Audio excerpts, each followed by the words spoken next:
And तो फिर अब हम करने वाले हैं आपके मैथ 2 के एंड टर्म का थर्ड PYQ। ठीक है जी, 2 PYQs तो ऑलरेडी हो रखे, तो ये थर्ड PYQ है। और ये मोस्ट आपकी जो लेटेस्ट टर्म है ना उसकी है। तो इससे क्वेश्चंस बहुत ज़्यादा हो सकता है, मतलब ऐसे ही क्वेश्चंस आपके आए क्योंकि वो प्रीवियस टर्म की थी, ये 2 टर्म प्रीवियस की। इंपॉर्टेंट वो भी है, बिल्कुल है। तो ये बहुत ज़्यादा इंपॉर्टेंट है और कई सारे कंसेप्ट हैं जो मैंने खुद ने पूरी तरह से एक्सप्लेन नहीं करा है बिल्कुल डेप्थ में। तो PYQ 1 में तो CSRF वगैरह जो वेब सर्विसेज के अटैक थे, कॉस्ट था, वो सब हो चुका था। वजह से JWT इसको मैंने इन डेप्थ कवर नहीं करा है। ठीक है। एंड स्लॉट्स को मैंने कवर करा है, बट मैं रिवाइज वगैरह करवा दूंगा। तो शुरू करते हैं इसको। ठीक है। और ये काफ़ी इंपॉर्टेंट PYQ है, तो ध्यान देना। तो इसमें बोला है which of the flowing statement is true regarding this keyword. तो दिस कीवर्ड के रिगार्डिंग क्या ट्रू है?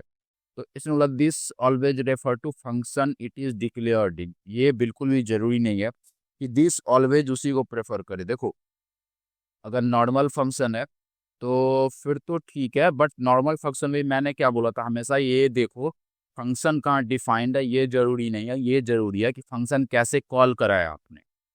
ठीक है, कोई ऑब्जेक्ट के अंदर एक फंक्शन है, इमेजिन करके चलो, जो मैं बोल रहा हूँ ऑब्जेक्ट है, उसके अंदर एक मेथड में डिफाइंड है, वही मेथड है। तो भाई अब जब उसको कॉल करोगे, सपोज कर लो पहले तो आपने उस फंक्शन को एक मतलब ग्लोबल में एक वेरिएबल डिफाइंड है, ऑब्जेक्ट डॉट, सपोज कर लो मेथड 1 नाम का, डॉट मेथड 1 करके उसको वहाँ स्टोर कराया। और फिर अब आप उसको कॉल के ऊपर, अप्लाई के ऊपर, बाइंड के ऊपर, या फिर ग्लोबल में भी कॉल करे, तो उसका दिस उसके अकॉर्डिंग कॉन्टेक्स्ट में मतलब पॉइंट करेगा। ऐसा नहीं है कि दिस हमेशा उसी फंक्शन को करता है। टॉप ऑफ डेट जो आपकी एरो फंक्शन की दिस होती है, उसके सिलेक्ट में तो पता है, तो पहला तो ऐसे गलत है।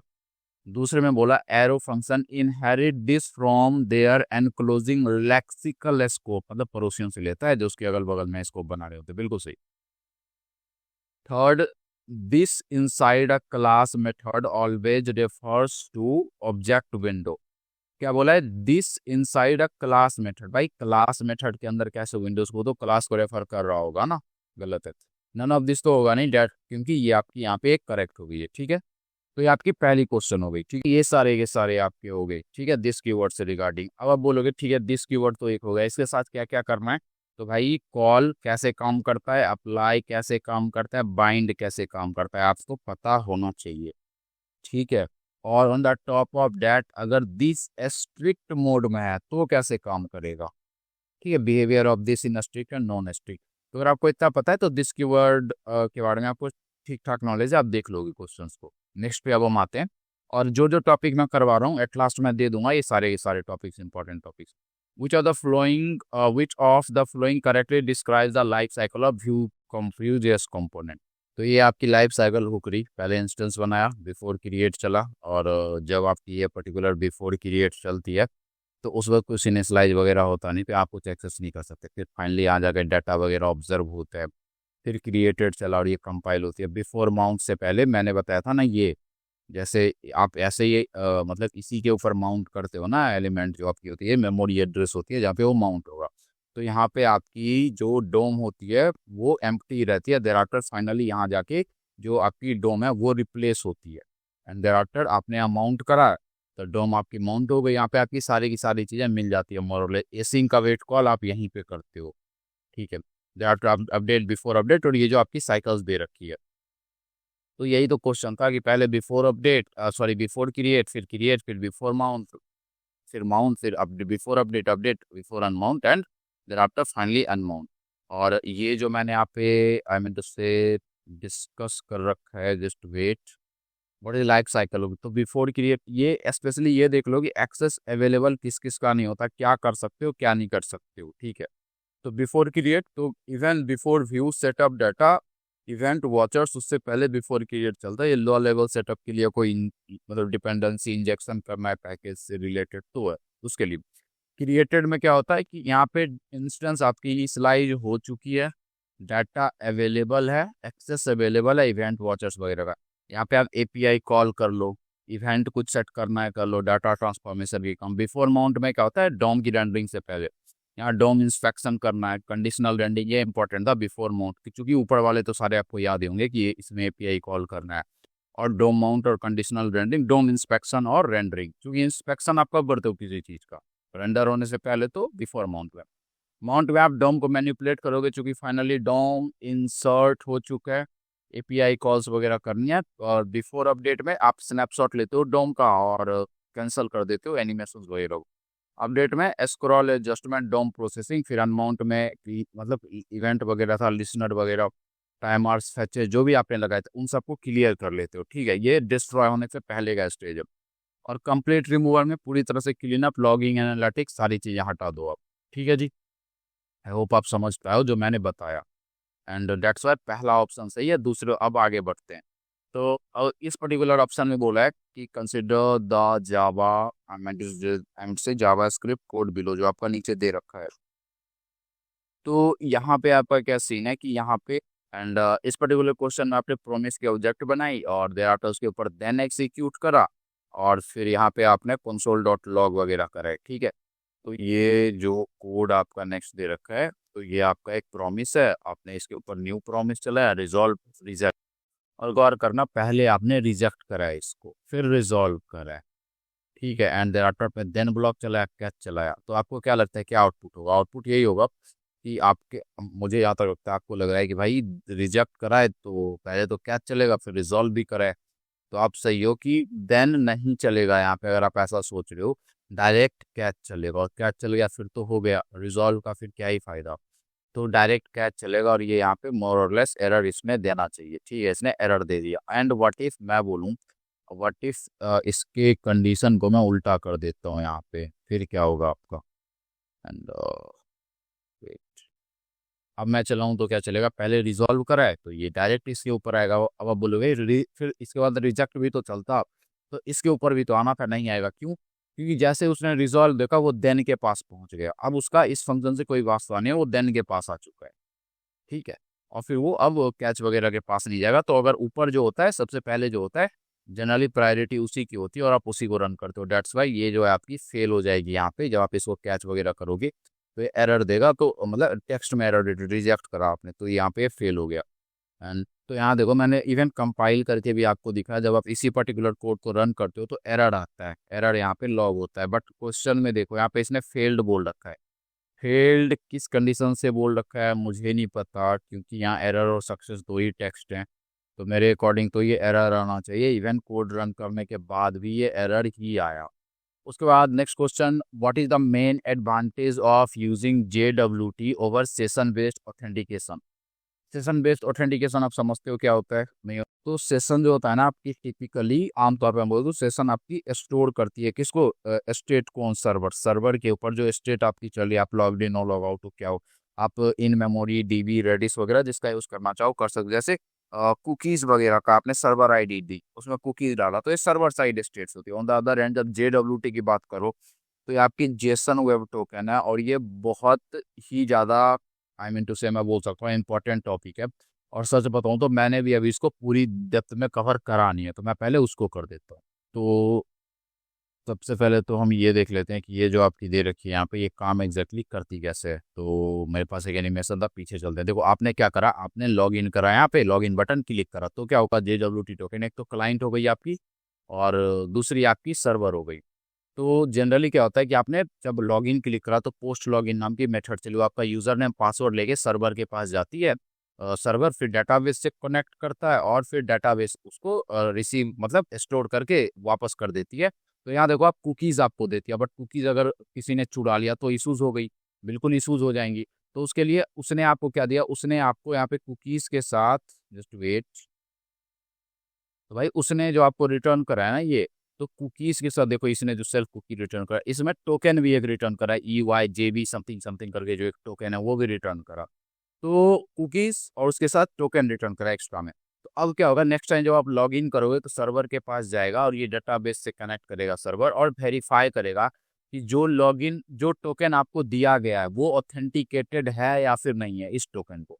अगर ये ऑथेंटिकेटेड होती है, अगर ये एक्चुअल होती है जो वहाँ स्टोर्ड है, अगर आप पास कर लेते हो तो ही आपको एक्सेस मिलेगा, एल्स आपको एक्सेस नहीं मिलेगा। ठीक, एंड समाउ अगर आप पास नहीं कर पाओगे कि आपका ऑथेंटिकेशन कौन सा था, तो फिर मतलब नहीं दे पाओगे वो एक्चुअल जो टोकन उसको चाहिए, तो वो आपका मोरलेस फेल कर देने वाला है। ठीक है, तो भाई ये तो थ्योरेटिकल था। आई मीन जैसे विजुअली जो मैंने दिखाया कि सर्वर ने दिया, फिर नेक्स्ट टाइम उसी JWT को आप ऑथेंटिकेट करते हो। अब कुछ थ्योरीज इसकी देख लेते हैं। आप बोलोगे इतने थ्योरी वाले क्वेश्चन के लिए थोड़ी याद देखनी जरूरी है, क्योंकि इसके ऊपर कोड की चीजें भी आती हैं। ठीक है, तो चलते हैं बिल्कुल JWT के ऊपर, and I have already defined for you. तो JWT ऑथेंटिकेशन ओवरव्यू, इसमें 3 चीजें होती है, बहुत इंपॉर्टेंट बता रहा हूँ, देख लो, कोड के क्वेश्चन भी आते हैं कि उसके ऊपर। आपने ये टॉपिक अभी देख लिया तो कोड का क्वेश्चन हो जाएगा। हेडर आता है, पेलोड आता है, सिग्नेचर आता है। 3 चीजें हेडर में होती है, मेटा डाटा और एल्गोरिथम टाइप, कि कौन से एल्गोरिथम का यूज करके उसकी हैशिंग वगैरह करनी है।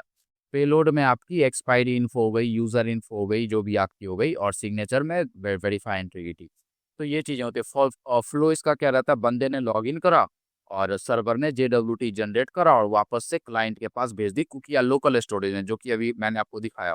फिर जब क्लाइंट लॉग इन करेगा ना, तो क्लाइंट JWT भेजेगा ऑथोराइजेशन बियरर टोकन के तौर पे, और सर्वर उसको वेरीफाई करेगा। तो यही फ्लो रहता है, और इस इवेंट फ्लो के ऊपर भी क्वेश्चन आए हैं।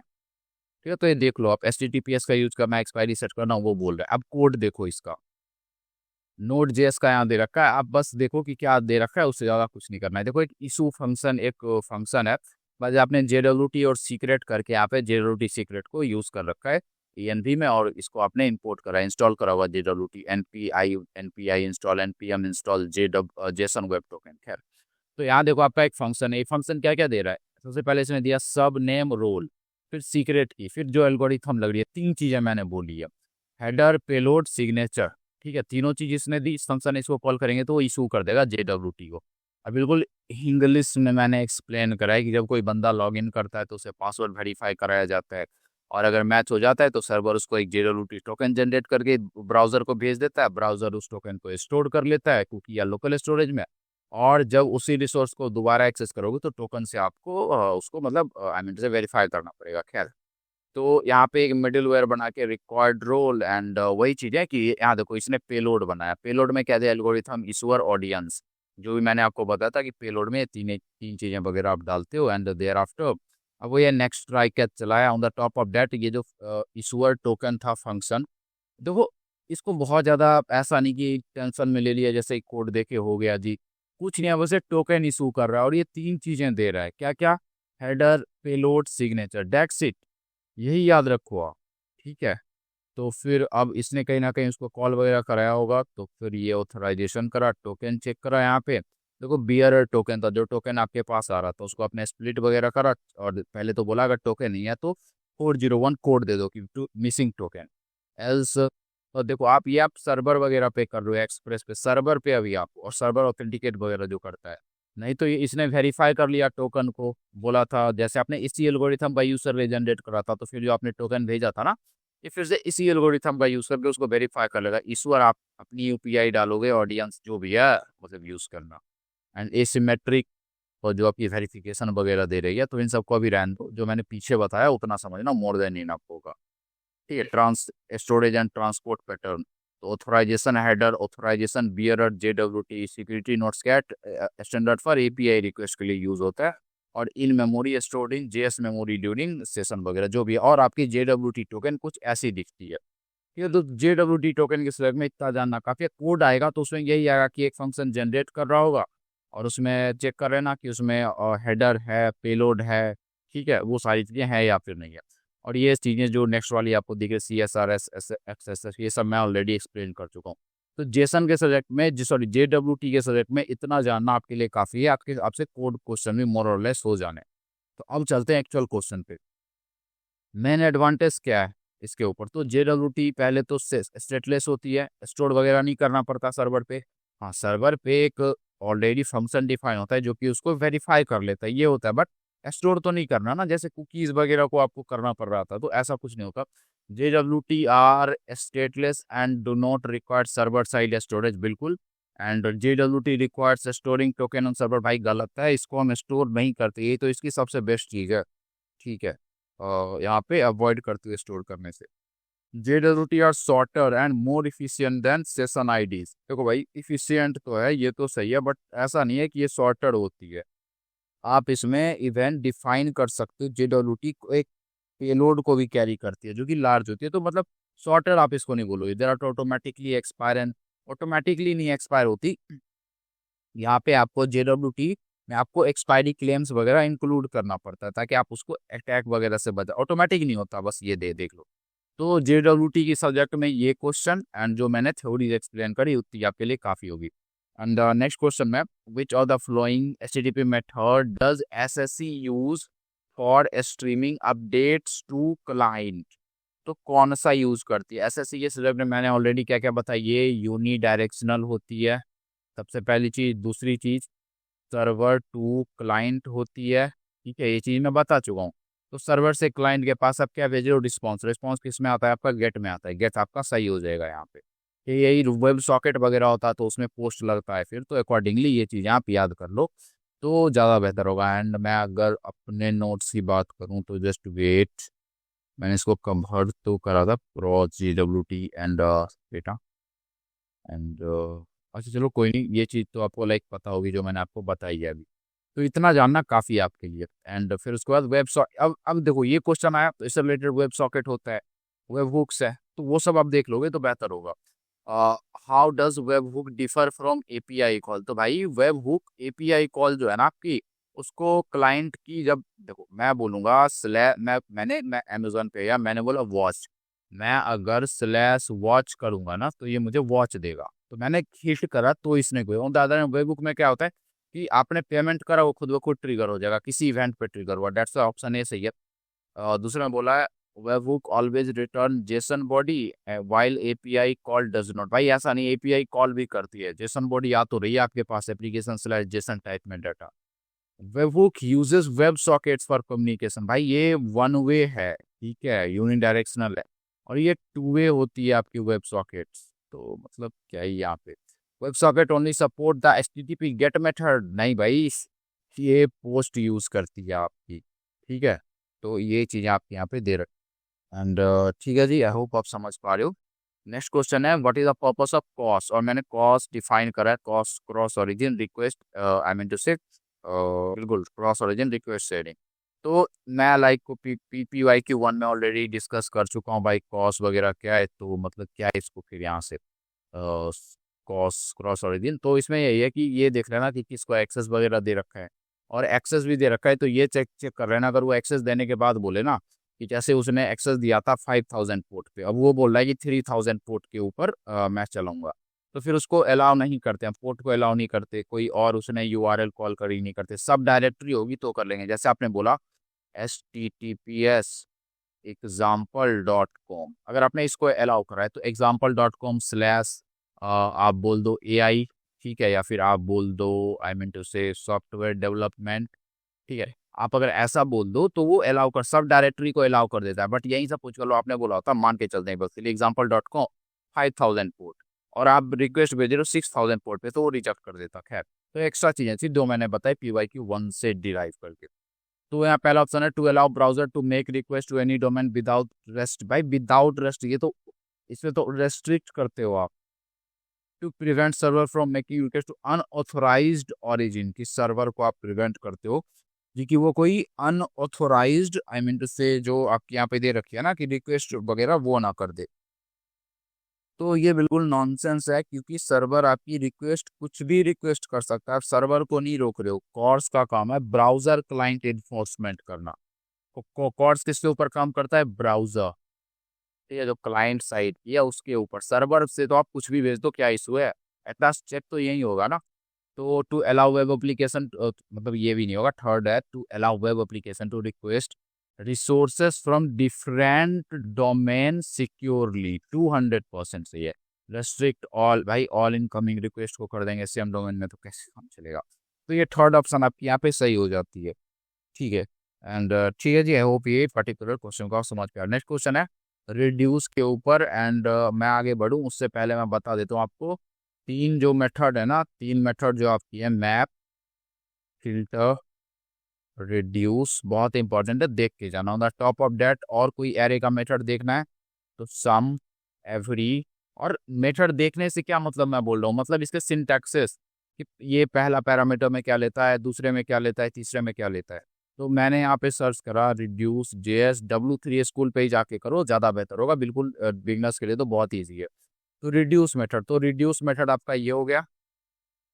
एंड ठीक है, ये हो गया। तो रिड्यूस मेथड का सिंटैक्स है, सबसे पहले तो एक फंक्शन लेगा, ठीक है, फिर इनिशियल वैल्यू लेगा। अब फंक्शन में ये चार चीजें लेता है, टोटल, करंट वैल्यू जिसको आप एक्यूमुलेटर भी बोलते हो, क्योंकि वैल्यू को एक्यूमुलेट करता है one by one, total, current value, current index और एरे, जो एक्चुअल एरे जिसके ऊपर आप कॉल कर रहे हो वो, और करंट इंडेक्स जो उसकी इंडेक्स मतलब रही होगी जब वो रन करता है। तो and current value, total and आपकी इनिशियल वैल्यू यहाँ पे आप कुछ देते हो। तो आई होप आपको पता हो टोटल में क्या होगा, टोटल रिक्वायर्ड है, बिल्कुल रिक्वायर्ड है, क्योंकि इनिशियल वैल्यू, देखो अगर आपने इनिशियल वैल्यू कुछ डाल लिया फिर तो वही यहाँ पे आएगा। इसको आप जनरली एक्यूमुलेटेड बोलते हो, क्वेश्चन वगैरह में देखो यहाँ पे ACC लिखा है, एक्यूमुलेटेड हो गया। और ये जो फिर नेक्स्ट वैल्यू मतलब 4 आएगा इस वैल्यू में, 5 6, और ये इंडेक्स अकॉर्डिंग टू 0 1 2 जो भी होगी आपकी, तो वो आपका हो गया। एंड मतलब बात ये कि इनिशियल वैल्यू में कुछ डालोगे वो यहाँ आ जाएगा, और ये सब तो आपको पता ही है। तो अब इस पर्टिकुलर क्वेश्चन को करते हैं, ठीक है, अब इस पर्टिकुलर क्वेश्चन को अपन लोग करते हैं यहाँ पे कवर।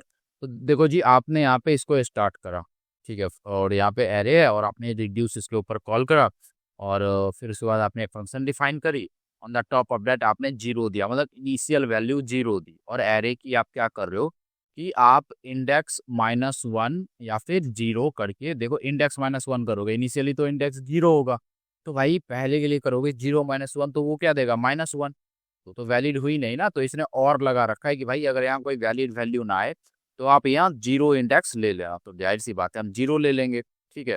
एंड ठीक है, मतलब यहाँ पे जो आपकी ये दे रखी है, तो यहाँ तो आपकी क्या देगी, -1 दे देगी, और -1 इंडेक्स आप दोगे तो वो आपको एरर वगैरह मतलब इशू कर देगी।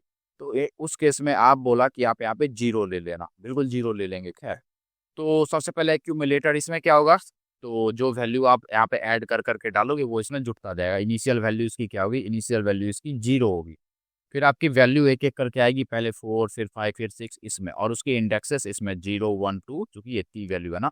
फिर एरे आपकी आएगी, एंड एरे के बाद जो आपकी यहाँ पे दे रखी है आप बार बार ऐड करते जा रहे हो। तो पहले बार की वैल्यू क्या आई, एक्यूमुलेटर की इनिशियल वैल्यू जीरो हो गई है, ध्यान देना, क्योंकि आपने जीरो, अगर मैं 10 देता ना तो यहाँ पे 10 हो जाती है इस इनिशियल वैल्यू, बट यार दिया नहीं है तो क्यों ही। तो यहाँ पे वैल्यू इसकी 4 होगी, इंडेक्स जीरो होगा, ये जो एरे ये तो है ही। तो आपने बोला एक्यूमुलेटर प्लस एरे, एक्यूमुलेटर क्या है, initial value zero plus array of index -1, भाई इंडेक्स तो जीरो है, 0 -1 करोगे तो -1 आएगा। तो एरे पे -1 की वैल्यू आप कैसे एक्सेस करोगे, नहीं कर सकते, तो जीरो ही आप लोगे, तो यहाँ पे आपने जीरो कर दिया। तो अभी भी आपकी एक्यूमुलेटर जीरो ही है, ठीक है। अब उसके बाद अब दूसरी वैल्यू आएगी 5, ठीक है, एंड 5 के आने के बाद दूसरी वैल्यू आपकी 5 आ गई, 5 आ गई, वैल्यू तो 5 होगी क्योंकि नेक्स्ट वाला इंडेक्स चल रहा है, 5 बोल देते हैं वैल्यू, बट वैल्यू का यहाँ यूज ही कहाँ हो रहा है। और इंडेक्स आपकी 1 हो जाएगी, एंड देयर आफ्टर ये आपकी एरे है। तो यहाँ पे एक्यूमुलेटर अभी अभी तक आपकी जीरो है, zero plus array of 1 -1 equal to zero, मतलब एरे के जीरो इंडेक्स पे जो वैल्यू है ना जो कि 4 है, तो जीरो प्लस 4 इक्वल टू क्या हो जाएगा, 4। तो भाई अब आपकी ये जो एक्यूमुलेटर है अब जीरो से 4 हो चुकी है, ठीक है। और तो ये 4 वैलिड वैल्यू आया, तो यहाँ जीरो क्यों ही लेंगे, खैर। एंड फिर अब आपकी वैल्यू यहाँ पे 6 हो चुकी है। अब आप बोलोगे क्यों वैल्यू डाल रहे हो, बिल्कुल सही है, ड्रॉप करते हैं, जो वैल्यू का तो यहाँ पे कहीं यूज हुआ ही नहीं है ना। ये कहाँ चला आया मैं, हाँ यहाँ था, तो वैल्यू का तो कहीं यूज हुआ नहीं है, खैर। एंड देयर आफ्टर अब इंडेक्स आपकी क्या हो गई, अब इंडेक्स आपकी 2 हो गई। तो ये एक्यूमुलेटर आपका 4 है, 4 + 2 - 1, एरे पे जो 1 इंडेक्स पे जो वैल्यू है जो कि 5 है, तो 4 + 5 करोगे तो क्या आएगा, 9 आएगा, जाहिर सी बात है, डेट्स ये ऑप्शन आपकी सही होती है, ठीक है।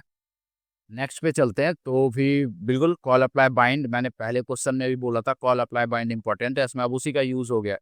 ऑब्जेक्ट में आपने नंबर 8 बोला, फिर मल्टीप्लाई करा और दिस डॉट नम इंटू 3 कर दिया, ठीक है। एंड फिर उसके बाद अब देखो इंपॉर्टेंट है, यही मैंने बताया था कि भाई कहाँ फंक्शन डिफाइंड है इससे फर्क नहीं पड़ता, कहाँ कॉल करा है, कैसे कॉल करा है, इससे फर्क पड़ता है।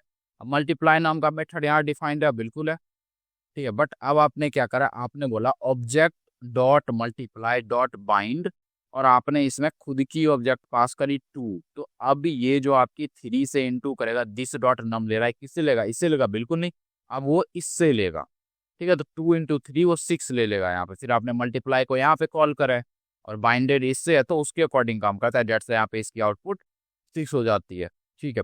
तो अब आगे बढ़ते हैं, एंड फिर से अब बाय द वे ये आपकी कॉल अप्लाई बाइंड की क्वेश्चन थी, मतलब बाइंड भी थी, and thereafter Vuex store की क्वेश्चंस आ गई, ठीक है। तो पहले हम क्वेश्चंस देख लेते हैं, देयर आफ्टर मैं बताऊंगा इसमें, तो पहले क्वेश्चन है तो स्टोर क्रिएट करा, पहला स्टेप। दूसरा स्टेप स्टेट डिफाइन करा, उसमें एक आइटम से एरे करके 2 वैल्यू है उसमें। फिर तीसरा स्टेप म्यूटेशन डिफाइन करा, तो जब भी म्यूटेशन डिफाइन आप बोलो तो इसमें आपको दिमाग में बिल्कुल आना चाहिए कि इसको कॉल कराते हैं कमिट से, ठीक है। और ये आपकी सिंक्रोनस होती है दूसरी चीज। तो इसमें रिमूव आइटम बोला है, और भाई रिमूव आइटम बोलने के बाद आपने स्टेट और आइटम इसके अंदर पास करा है। पहला पैरामीटर स्टेट, दूसरा आइटम। और फिर इस आइटम के स्टेट में आपने बोला है कि भाई जो भी आइटम भेज रहे हो ना आप एज अ पेलोड या पिकअप पेलोड। पेलोड मतलब जैसे जो आप सामान भेज रहे हो वो हो गया चिट्ठी समथिंग, तो ये पेलोड हो गया। बोल रहे हो अगर state dot items dot filter वो अगर इक्वल टू नहीं है आइटम के, तो मतलब आप यहाँ पे फिल्टर करो वो इक्वल टू है या फिर नहीं है उस पर्टिकुलर आइटम के। तो देखते हैं पहले आइटम्स में तो भेजा क्या जा रहा है, उसके अकॉर्डिंग मैं बताऊंगा आपको। फिर अब एक्शन, तो एक्शन को कैसे कॉल कराते हैं, डिस्पैच से, पता होगा आपको। और ये सिंक्रोनस होती है। और ये अपने अंदर ना देखो ये सिंक्रोनस मेथड डिफाइन कर, जैसे रिमूव आइटम ये सिंक्रोनस है कॉल टाइम आउट, बट इसी के अंदर ये सिंक्रोनस मेथड को भी कॉल कर लेती है। जैसे इसने यहाँ पे कमिट के थ्रू रिमूव आइटम को कॉल करा। रिमूव आइटम क्या है, म्यूटेशन के अंदर का। तो भाई रिमूव आइटम को आपने यहाँ पे कॉल कर लिया जो कि म्यूटेशन के अंदर की चीज है। तो आपने किसको, म्यूटेशन वाले को कॉल करना, सिंक्रोनस वाले को। तो ये मतलब स्टेटमेंट बेस्ड क्वेश्चन में आता है, देख लेना आप। तो आपने यहाँ कमिट बोला, आइटम बोला, सेट टाइम आउट 500 मिली सेकेंड, मतलब आधे सेकंड के बाद रिमूव आइटम चलेगा और वो आइटम लेके जाएगा। तो अब सबसे पहले तो देखते हैं इसको कॉल किसने करा है। तो यहाँ पे आपने बोला है कि if add item async action, add item, ये तो रिमूव आइटम है ना यहाँ पे, विच डिस्पैच। तो क्वेश्चन में बोला है if add item async action, but भाई add item async action defined कहाँ है, तो मोस्ट प्रोबेबली मुझे लगता है ये टाइपोज है यहाँ पे। रिमूव आइटम एसिंक एक्शन होना चाहिए, ठीक है, जहाँ तक मैं समझ पा रहा हूँ। तो remove item async action is dispatched with item view. तो आइटम में आपकी क्या है, व्यू है, ठीक है। तो भाई व्यू के साथ आपकी डिस्पैच होती है। What will the state of items after 2 second, तो 2 सेकंड के बाद क्या होगा देखो। तो यहाँ तो आपने 500 मिली सेकंड दिया, तो जाहिर सी बात है ये आपका रन हो जाएगा। और आपने व्यू बोला है तो यहाँ पे क्या होगा, 2 सेकंड का वक्त दिया है जो कि बहुत बहुत ज्यादा है, 4 टाइम ज्यादा है, 500 सेकंड इसको एग्जीक्यूट करने से। ये रिमूव मान के चलो, ऐड को इग्नोर करना। ऐसे क्वेश्चन अगर टाइपोज आपके क्वेश्चन में भी आए ना तो बिल्कुल अपनी खोपड़ी लगाना, वहाँ पे अपना दिमाग लगाना, नहीं तो वो ऐसे नंबर दे देते हैं जनरली। यहाँ पे व्यू आया तो व्यू कहाँ जाएगा, इस कमिट में जाएगा। और ये कमिट किसको कॉल कर रहा है भाई, रिमूव आइटम को कॉल कर ले रहा है ये पर्टिकुलर कमिट। और रिमूव आइटम आपकी कंपेयर कर रही है कि स्टेट डॉट आइटम्स, इससे एक एक आइटम निकालो, पहले व्यू और फिर रिएक्ट। और जो इस कंडीशन को सेटिस्फाई ना करता हो उसी को रिटर्न करो। तो व्यू के इक्वल होगी, यहाँ हम नॉट इक्वल बोल रहे हैं तो ये क्या रिटर्न करेगा, रिएक्ट। दैट्स वाई मेरे अकॉर्डिंग आपकी यहाँ पे रिएक्ट सही आंसर है, ठीक है। तो ये आपकी किससे क्वेश्चन हो गई, व्यू एक्स स्टोर से। एक दो क्वेश्चन तो इससे आती है। दैट राउटर लिंक से क्वेश्चन है, ठीक है। एंड राउटर लिंक से क्वेश्चन है, सही है जी, वेट, ठीक है ठीक है। तो भाई राउटर लिंक से क्वेश्चन है, तो राउटर लिंक डिफाइन करा कि भाई जब मैं इसके ऊपर क्लिक करूं तो यहाँ आना है। फिर आपने यहाँ पे राउटर लिंक डिफाइन करा। इसका क्या काम होता है ना कि देखो स्लैश होम के ऊपर आपने कौन सा कंपोनेंट बोला है, होम। तो ये इसका काम है इंश्योर करना कि जब आप स्लैश होम कॉल करो तो वो होम नाम का कंपोनेंट डिस्प्ले करे, डिव होम समहाउ ये करके समथिंग ये करके। तो ये इसका काम है राउटर व्यू आउटलेट का। फिर आपने यहाँ पे 2 कंपोनेंट बनाया, होम अबाउट, फिर बोला स्लैश होम आएगा तो होम दिखाना, अबाउट में अबाउट। और कुछ रैंडम सा आ गया ना यूनिवर्सल सा जो स्टार करके यहाँ लिखा है, तो स्लैश होम ही स्लैश होम पे रिडायरेक्ट कर देना। और फिर ये यहाँ रिडायरेक्ट होगा तो ये होम दिखाएगा। मतलब बात है ये कि बस स्लैश अबाउट अबाउट दे रहा है और होम या फिर कुछ और भी कॉल करो तो एट लास्ट होम पे ही लेके जाएगा आपको। फिर इस राउट को आपने रजिस्टर करा, राउट्स के जो पाथ्स वगैरह थे ना उसको रजिस्टर करा। और फिर व्यू राउटर में आपने इसको माउंट करा है और इस राउटर को आपने यहाँ पे दे रखा है, ठीक है। ठीक है जी, इस राउटर को आपने यहाँ पे व्यू में रजिस्टर कर लिया। तो बोला क्या होगा जब navigate, what happens when user navigate to undefined route like random. तो क्या होगा, ये इसमें जाएगा, क्योंकि यहाँ तो 2 ही राउट डिफाइन करा है, होम अबाउट, तो ये इसमें जाएगा तो ये फिर से बोलेगा होम पे जाओ। होम पे जाएगा तो होम की कंपोनेंट दिखेगी, होम की कंपोनेंट दिखेगी तो होम डिस्प्ले होगा यहाँ पे होम की कंपोनेंट में जो आपने दे रखा है। तो बिल्कुल browser redirect to slash home display home, सही है ये। And next question Vue component से रिलेटेड आपकी, और हम Vue dot component search component बनाई। पहली चीज। दूसरी चीज, डाटा डिफाइन करा, कौन सी? Search query. क्या ये रिएक्टिव होगी? 200% रिएक्टिव होगी। उसके बाद वॉच, उसके बाद मेटर। बट प्रायर टू दैट मैं कुछ चीज़ें आपको रिवाइज करवा दूँ जहाँ पे जनरली आप मिस्टेक कर सकते हो। तो भाई वो ये रहा आपका, नहीं स्लॉट नहीं, तो ये रहा कि ये जो आपकी कंप्यूटेड होती है ना, जहाँ पे आप डिफाइन वगैरह करते हो, तो इसको एक्सेस कैसे करते हो? या तो इसको आप दिस डॉट प्रॉप करके एक्सेस कर लो, या फिर ऐसे आप एक्सेस कर लेना। ऐसा नहीं कि कंप्यूटेड के अंदर मेथड डिफाइन है तो उसको मेथड की तरह कॉल कर रहे हैं, ये मत करना। ये मैंने देखा था एक क्वेश्चन में, पीवाईक्यू, इसी मतलब एंटम के पीवाईक्यू में ही था। एंड मेथड्स में भी कई सारे मेथड्स होते हैं, तो उसको आप ऐसे कॉल करते हो, दिस डॉट मेथड्स। ऐसे देखो, मेथड्स में ऐसे कॉल करते हैं, और कंप्यूटर में सिर्फ कीवर्ड देते हैं जो भी उसके अंदर डिफाइंड होता है। और वॉच में तो लाइक इसको मैनुअली कॉल ही नहीं करते, ये खुद ब खुद प्रीवियस वैल्यू और उसको देखता है। तो कंप्यूटर में देखो, आपने मेथड डिफाइन करा फुल नेम, और जब मैं बोलूंगा इसको कॉल करना है तो फंक्शन की तरह इसको कॉल मत करना। ये आइदर स्क्रिप्ट में कर रहे हो तो this dot full name, and उसमें कर रहे हो तो this dot full name, else किसी टेम्पलेट में कर रहे हो तो इसको ऐसे करना, फंक्शन की तरह इसमें कोई एंगल ब्रैकेट मत दे देना। मेथड में आपने ग्रीट डिफाइन करा है, तो भाई ग्रीट को देखो मेथड कीवर्ड में कराया ना इसको, दैट्स वाई इसको कॉल करोगे तो ऐसे कॉल करोगे, और टेम्पलेट में करोगे तो डायरेक्ट ऐसे असाइन कर देना, नो इशू। वॉचर्स में तो कॉल ही नहीं करना। जैसे आपने काउंट रंग की वेरिएबल होगी, उसमें ये पहला लेता है न्यू वैल्यू और फिर ओल्ड वैल्यू लेता है, कि चेंज होने के बाद क्या हो गई भाई, चेंज होने के पहले क्या हो गई। कंपेयर, कंप्यूट और वॉच में डिफरेंस की ये वैल्यू रिटर्न करता है, ये रिएक्टिव होता है, डिपेंडेंसी चेंज होने पे रिएक्ट करता है, और कैश भी करता है ये, और ये आपकी बस ऑब्जर्व करती है और कुछ नहीं। तो ये चीजें थी इस पर्टिकुलर क्वेश्चन से रिलेटेड, ठीक है। एंड फिर उसके बाद अब अपन लोग ये आते हैं व्यू डॉट कंपोनेंट। अच्छा, डिफाइन करा हमने सर्च क्वेरी। वॉच में बोला भाई, जैसे देखो वॉच कब चलेगा, जैसे सर्च क्वेरी चेंज होगी, तो न्यू क्वेरी ओल्ड क्वेरी जो होगी वो, और आपने एक मेथड कॉल करा है यहाँ पे दिस डॉट फेच। अब देखो दिस डॉट फेच रिजल्ट करा है, और उसको एज अ फंक्शन कॉल कर रखा है, तो ये किसका फंक्शन होगा? मेथड का होगा, मतलब लिखा भी, आप यहाँ से भी देख सकते हो। तो भाई जो क्वेरी आपकी न्यू क्वेरी डालोगे ना, उसके साथ आपने फेच रिजल्ट को कॉल करा, और यहाँ पे ये करेगा फेच सर्च डाटा जो आपकी होगी उसको ये यहाँ पे फेच कर लेगा, ठीक है।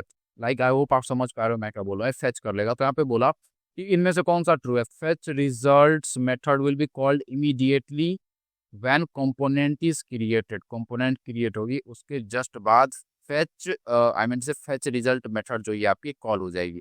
कब बोला है जी कि मेथड जो है ना, जब कंपोनेंट क्रिएटेड होगी। एक बात बताओ, मैंने आपको दिखाया यहाँ पे कि जब आपकी ये क्रिएटेड होती है, आप यहाँ पे क्रिएट करते हो, तो क्या उस समय आप ये फेचिंग वगैरह करते हो? फिर से ऊपर चलते हैं, मैं दिखाता हूँ यहाँ पे। तो ये देखो क्रिएटेड है यहाँ पे, तो यहाँ एपीआई कॉल्स लगाई, बस इवेंट की ये चीजें हो गई। आप बोलोगे हाँ एपीआई कॉल्स तो यहाँ लग रही है, ठीक है, बट यहाँ पे तो सही तो है, एपीआई कॉल आप कर सकते हो भाई, यहाँ एपीआई नहीं है, सिंपल फंक्शन है। बट द पॉइंट इज, ठीक है, आप यहाँ देख के बोल दोगे सही है, बट ये गलत है। क्यों? क्योंकि गौर करना, पहले तो ये कोई एपीआई कॉल नहीं कर रही। दूसरी चीज भाई, ये तब कॉल होगी जब कोई न्यू क्वेरी आप सर्च क्वेरी को चेंज करोगे, तब ये लाइफ साइकिल हुक पे डिपेंड कर ही नहीं रही है यहाँ पे। ये मतलब फेच रिजल्ट कब कॉल हो रहा है? जब आप कोई न्यू क्वेरी आएगी। न्यू क्वेरी कब आएगी? जब सर्च क्वेरी रिएक्टिव डाटा वो चेंज होगा फिर। तो डेट्स ये पहला तो नहीं होगा। दूसरा से fetch result method will be called only when search query changes, ठीक है, करते हैं, ठीक है। उसको देख लो, काफी होगा कि कंपोनेंट है, व्यू कंपोनेंट, उसमें डाटा है, वॉच है, मेथड है, कंप्यूटेड है। मेथड और वॉच में क्या डिफरेंस है? मेथड कंप्यूटेड में क्या डिफरेंस है? कैसे इसे वैल्यूज को कॉल करते हैं, किस में किसको कॉल करते हैं, बस मतलब ये एक्स्ट्रा मैं बता रहा हूँ, ये चीजें कर लो, काफी होगी। Thereafter next question, which scenario is the best suited for task queue system like Celery और I mean to say Rabbit MQ? तो मैंने इसको पहले भी यहाँ देखो टेबल में करा रखा है, वेट फॉर ए सेकेंड। तो प्रोड्यूसर के सजा के मैंने क्या बोला था, जो डाटा या टास्क को जनरेट करे, की ट्रेट गया है। मैं फिर से इसको एक बार रिवाइज करवा रहा हूँ। की ट्रेट गया है, इस मैसेज सेंड करे क्यू को या ब्रोकर को, ठीक है, जैसे वेब ऐप, मेल सेंडिंग वगैरह। कंज्यूमर का क्या, डाटा या टास्क को प्रोसेस करेगा, लिसन करेगा क्यू को या फिर ब्रोकर को फॉर मैसेजेस। वर्कर सर्विस जो आपकी है, जो मैसेज सेंड करती है। मैसेज क्यू का क्या, टेम्पोररी स्टोरेज है मैसेज के लिए, और इसका काम है स्पेशली डीकपल करना मैसेज क्यू का, ठीक है। रैबिट एमक्यू और ये जो लिस्ट दे रखी है विराडिस लिस्ट, और मैसेज एमक्यू को और बेहतर बना के टास्क क्यू बनाया। ये इसका एक स्पेशलाइज्ड वर्जन है। तो भाई ये अगर कपल डीकपल कर रहा था, तो जाहिर सी बात है ये भी कर रहा होगा डीकपल। तो डीकपल तक तो ठीक है, consumer produce on the top of that specialised message queue for task role है इसका, जो सही है। ऑफन रिट्राई का इसका काम होता है। सैलरी विथ ये जो रैबिट एमक्यू वगैरह इसके थ्रू से मैसेज ब्रोकर मिडिलवेयर आपका होता है, और ये अब सब आपकी राउटिंग परसिस्टेंट ये इन सब का यूज करते हो। सिलेरी आपकी पार्ट, सिलेरी क्या, टास्क क्यू की एक टाइप है। किसकी, तो भाई पाइथन टास्क क्यू सिस्टम है, एग्जीक्यूट करता है एसिंक्रोनस टास्क को via worker. Redis RabbitMQ का आप इसमें यूज कर सकते हो। क्वेश्चन पे आता है, क्वेश्चन में बोला कि कौन सा बेस्ट सूटेड है टास्क क्यू के लिए, task queue system like Celery for RabbitMQ.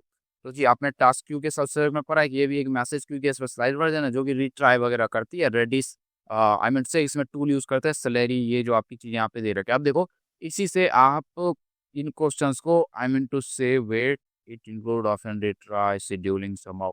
तो सबसे पहला ऑप्शन इसने बोला है जी कि अच्छा, इवन इसने डिफाइन करा टास्क क्यू सिस्टम जैसे सिलेरी का यूज करते हो। सिलेरी में तो मैंने बोला है कि भाई एग्जीक्यूट करता है सिंक्रोनस टास्क को वाया वर्कर, तो उसी से तो आपकी लास्ट ऑप्शन सही हो जाती है कि system where user uploads video and needs process asynchronously 200% ये सही हो जाए। बस मैं जो ये टेबल बोला है ना आपकी वीक 11 की जो चीज़ है, वीक 10 11 की, मतलब इस टेबल को पढ़ोगे और इससे ज़्यादातर स्टेटमेंट बेस्ड क्वेश्चन आते हैं तो हो जाएंगे। एंड कैशिंग वगैरह से आता है तो उसको मैं डिस्कस कर लूँगा। यहाँ पहले ऑप्शन में बोलता है real time chat application, wow, ये वेब सॉकेट इसमें यूज़ करते हैं। लो लेटेंसी मैसेज डिलीवरी, तो ये आपकी यहाँ पे रॉन्ग हो जाती है। ठीक है, रियल इसमें आप वेब सॉकेट पब सब का यूज़ कर दो, वेदर एपीआई एक्सेट्रा एक्सेट्रा जो भी दे रखे हैं देख लो, ये सही होगा। मैंने क्या बोला, आपने बस इस टेबल को याद रखा है कि ये एग्जीक्यूट करती है ऐसे और इन सब का यूज़ करती है, रेडिस वगैरह का, तो हो गया, आप सही कर लोगे। नेक्स्ट क्वेश्चन अब आपका फिल्टर पे, जैसा कि मैंने बोला था मैथ फिल्टर रिड्यूस कर लेना, क्वेश्चंस आते हैं इसके ऊपर। तो अब अपन लोग इस पर्टिकुलर क्वेश्चन में आते हैं। और और सबसे पहले तो एक एरे ले रहा है, यहाँ पे आपने एक एरे से इसको कॉल करा 2 4 6 ये जो एलिमेंट्स है, और आपने पहले फिल्टर करा कि ग्रेटर देन 5 वाले एलिमेंट्स चाहिए। तो भाई कौन कौन से एलिमेंट मिलेंगे, पहले ये आएगा, ये आएगा, सिर्फ 2 ही एलिमेंट्स मिलेंगे। फिर उन एलिमेंट को 2 से इनटू कर दिया, 6 का 12 कर दिया, 8 का 16 कर दिया। ठीक है, और फिर उन दोनों को जोड़ दिया, जाहिर सी बात है सम और आइटम करके जो दे रखा है वो इनिशियल वैल्यू तो रिड्यूस में है नहीं, यहाँ जीरो कुछ कुछ नहीं है, तो जीरो से ये स्टार्ट करेगा। तो 12 और इन दोनों को ऐड करा तो कितना आएगा, 12 16 आपकी 28 होती है। डेट्स वाई आपकी ये वाली ऑप्शन बिल्कुल यहाँ पे करेक्ट हो जाती है। ठीक है, इसके बाद मैप फिल्टर रिड्यूस देख लिया। फॉर लूपिंग देख लेना, फिर जैसे फॉर ईच हो गया आपका, और इन लूप हो गया, क्या डिफरेंस है इन सब में, कौन कैसे कॉल होता है। और अब आप बोलोगे इतना बोलते जा रहे हो कैसे, कुछ नहीं, बस जाओ और यहाँ आगे सर्च कर लो, आई मीन टू से looping in JS, I know spelling गलत है, लूपिंग इन जेएस W3 स्कूल, जाओ इसके ऊपर सारे लूप्स यहाँ पे डिस्कस्ड है। For loop, for in loop, for each loop जो भी है, ठीक है, for while loop, for in, for of, ये चीज़ें जो मैंने डिस्कस कर रखी हैं ऑलरेडी लेक्चर में। तो यहाँ पे फॉर ईच बोला है, फॉर ईच क्या करता है, डाटा को ट्रांसफॉर्म करके नहीं देता, उसी डाटा को मतलब जो डाटा आपने डिफाइन करा है ना उसी को ट्रांसफॉर्म करता है, इंस्टेड ये कोई न्यू डाटा क्रिएट करे। तो आपने बोला result data dot for each, तो जैसे जनरल लूप चल रहा है, एक एक आइटम इसमें आएगा, जो आइटम 2 से डिवाइड हो रहा है मतलब ये और ये, उसको 10 से आप इनटू कर रहे हो। ठीक है, और तो ये एक एरे रिटर्न करना चाहिए जिसमें आपके यहाँ पे, तो यहाँ पे जैसा मैंने बोला यहाँ पे 10 से इंटू करा तो 20 और 40 आना चाहिए था, बट वो तो आया नहीं अनडिफाइंड, क्यों, क्योंकि फॉर ईच आपकी कुछ रिटर्न ही नहीं करती। ठीक है, कुछ नहीं रिटर्न करती फॉर ईच। मैप यहाँ होता तो वो रिटर्न करता है क्या, बट ये कुछ रिटर्न ही नहीं करती। ठीक है, क्योंकि अगर आपने डाटा को यहाँ पे रिटर्न करा होता ना, फिर तो क्योंकि मैंने इनिशियली बोला ना कि ये इसको ट्रांसफॉर्म कर देगा, ये खुद से ये रिजल्ट में कुछ रिटर्न नहीं होगा, इसी वो ट्रांसफॉर्म कर देगा कि इसको ये 20 बना देगा, इसको 40 बना देगा इंटू करके। ठीक है, बट ये रिजल्ट में कुछ नहीं आएगा, ये एम्प्टी वगैरह होता है, तो ये मतलब फॉरिश कुछ रिटर्न करता ही नहीं है, इंस्टेड ये बात है। तो डेट्स वाई इसने रिजल्ट रिटर्न करा, अगर ये डाटा रिटर्न करता तो हम कुछ बोल सकते थे, तो उसने तो रिजल्ट करा, डेट्स वाई यहाँ पे अनडिफाइंड आपकी 200% सही हो जाती है जी कि ये आपकी अनडिफाइंड हो गई। ठीक है, अगर ये मैप होता तो यहाँ पे सीन कुछ और हो सकता था। ठीक है, फिल्टर मैप वगैरह यूज करते या फिर मैप भी सिर्फ यूज कर लेते, एक एक एलिमेंट देता तो आपका रिजल्ट में वो स्टोर कर देता है न्यू एरे को, नो डाउट डाटा से हट के वो खुद की एक एरे रिटर्न करता है, तो आपका यहाँ पे नो इशू चीजें हो जाती। खैर नेक्स्ट पे चलते हैं कि consider the flowing Java script code, और इसमें आपकी कॉल अप्लाई बाइंड की फिर से जो कंसेप्ट थी वो आ गई, तो बिल्कुल अच्छे से कर लेना इस टॉपिक को। तो यहाँ देखो ग्लोबल में आपने वैल्यू डिफाइन करा है 30, ऑब्जेक्ट बनाया, इसमें दिया वैल्यू 10 एंड डिस्प्ले वैल्यू बोला, और यहाँ पे फंक्शन वगैरह आपने कॉल कर लिया, और रिटर्न में आपने दिस डॉट वैल्यू बोला है। ठीक है, सही है जी। मतलब ये एक ऑब्जेक्ट है, display method this dot value return कर रहा है और ये नॉर्मल फंक्शन है, ये सारी चीजें पॉइंट करती चलो। फिर सेकंड ऑब्जेक्ट है जिसकी वैल्यू 20 है बट द पॉइंट इज आपने क्या करा, फर्स्ट देखो ये कहाँ डिफाइंड है, फर्क नहीं पड़ता कैसे कॉल करा है, ये फर्क पड़ता है जब से। तो आपने बोला first object dot display value, ठीक है, इस मेथड को कॉल करो और भाई अप्लाई करो सेकंड ऑब्जेक्ट पे। अब जो ये दिस डॉट वैल्यू ले रहा है ये किससे लेगा, ये इससे लेगा, ठीक है। तो ये चीज है एंड फिर आपने बोला call apply bind thereafter. अगर आपको लाइक मेरे तरह अगर आपको भी कंफ्यूजन है तो कुछ नहीं, जाओ W3 school call apply bind, आपकी शायद न्यू फंक्शन रिटर्न करता है।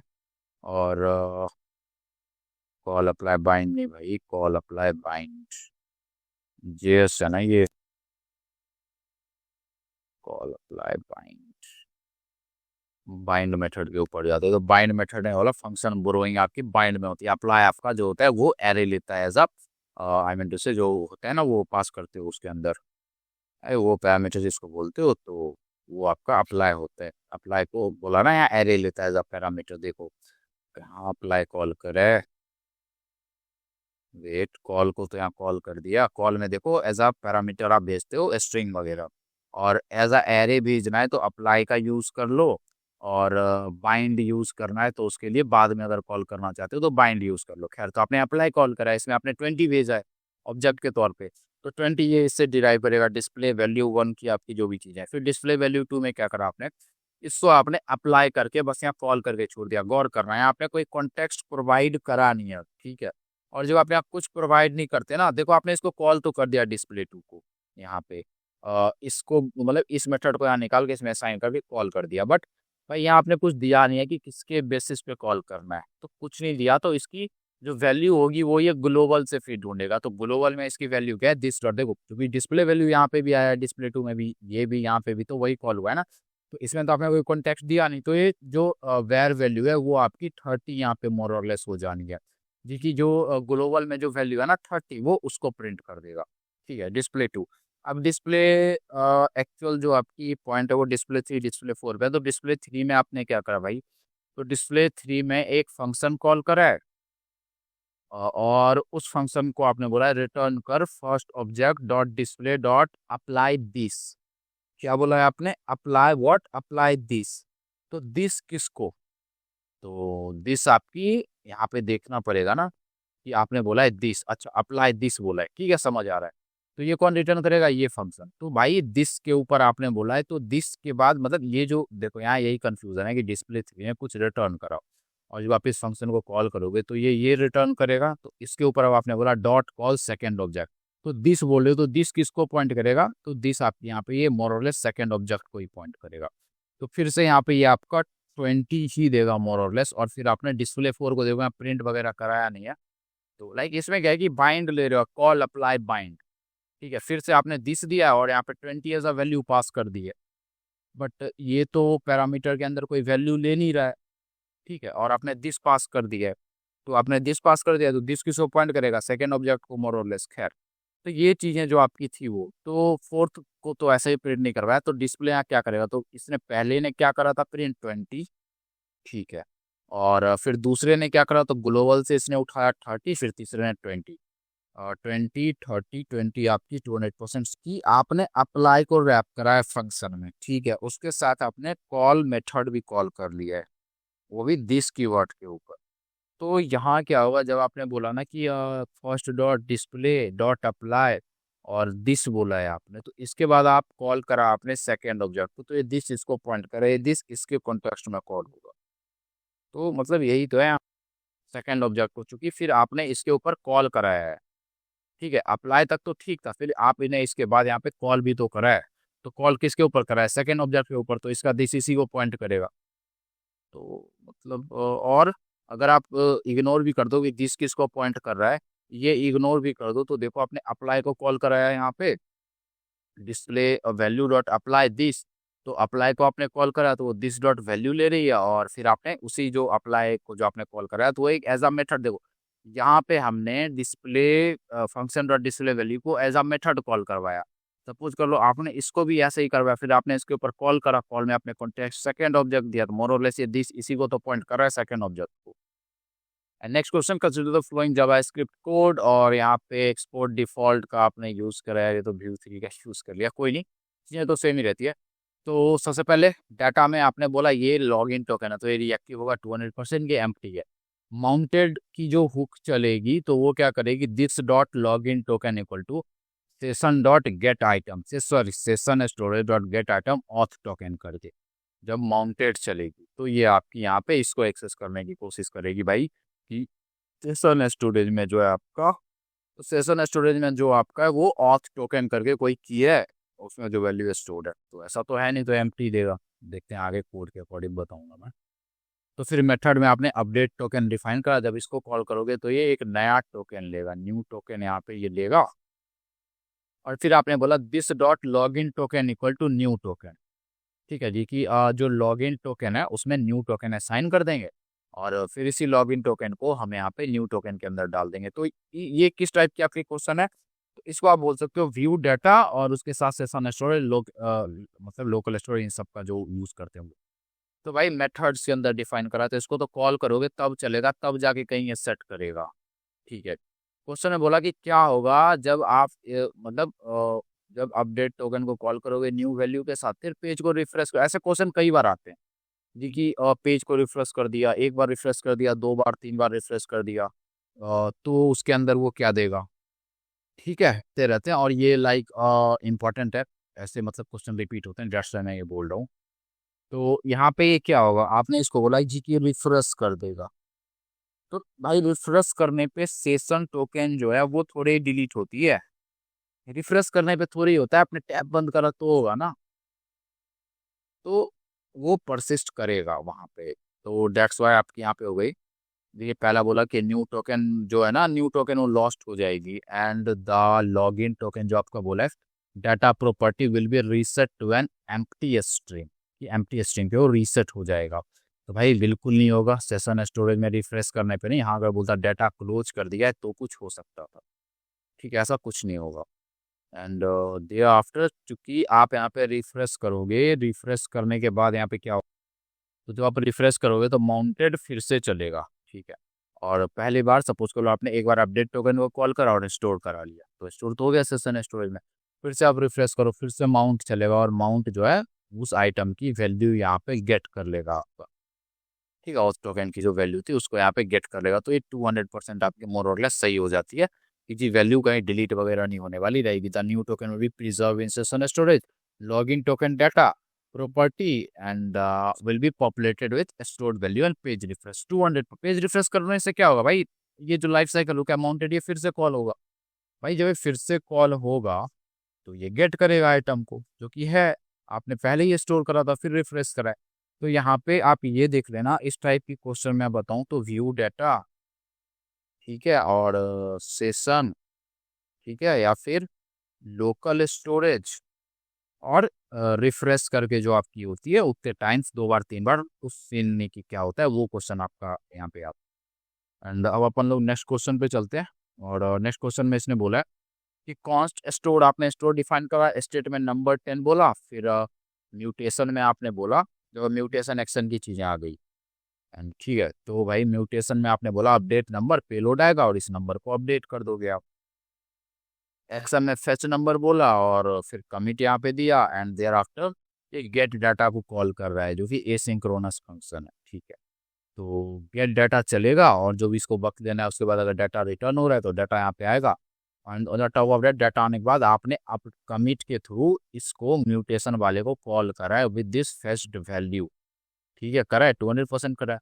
तो आपने बोला गेट डाटा को कॉल करोगे तो ये क्या होगा कि 1.5 सेकेंड के बाद ये आपकी रिजॉल्व करेगा विद वैल्यू 100। तो भाई 100 जो वैल्यू आपने दिया वो कहाँ जाएगा, वो फेच वैल्यू में आएगा, फेच वैल्यू इसको अपडेट नंबर में भेजेगा, अपडेट नंबर इस पेलोड के साथ इसको चेंज कर देगा, नंबर अब आपकी 100 कर देगा ये।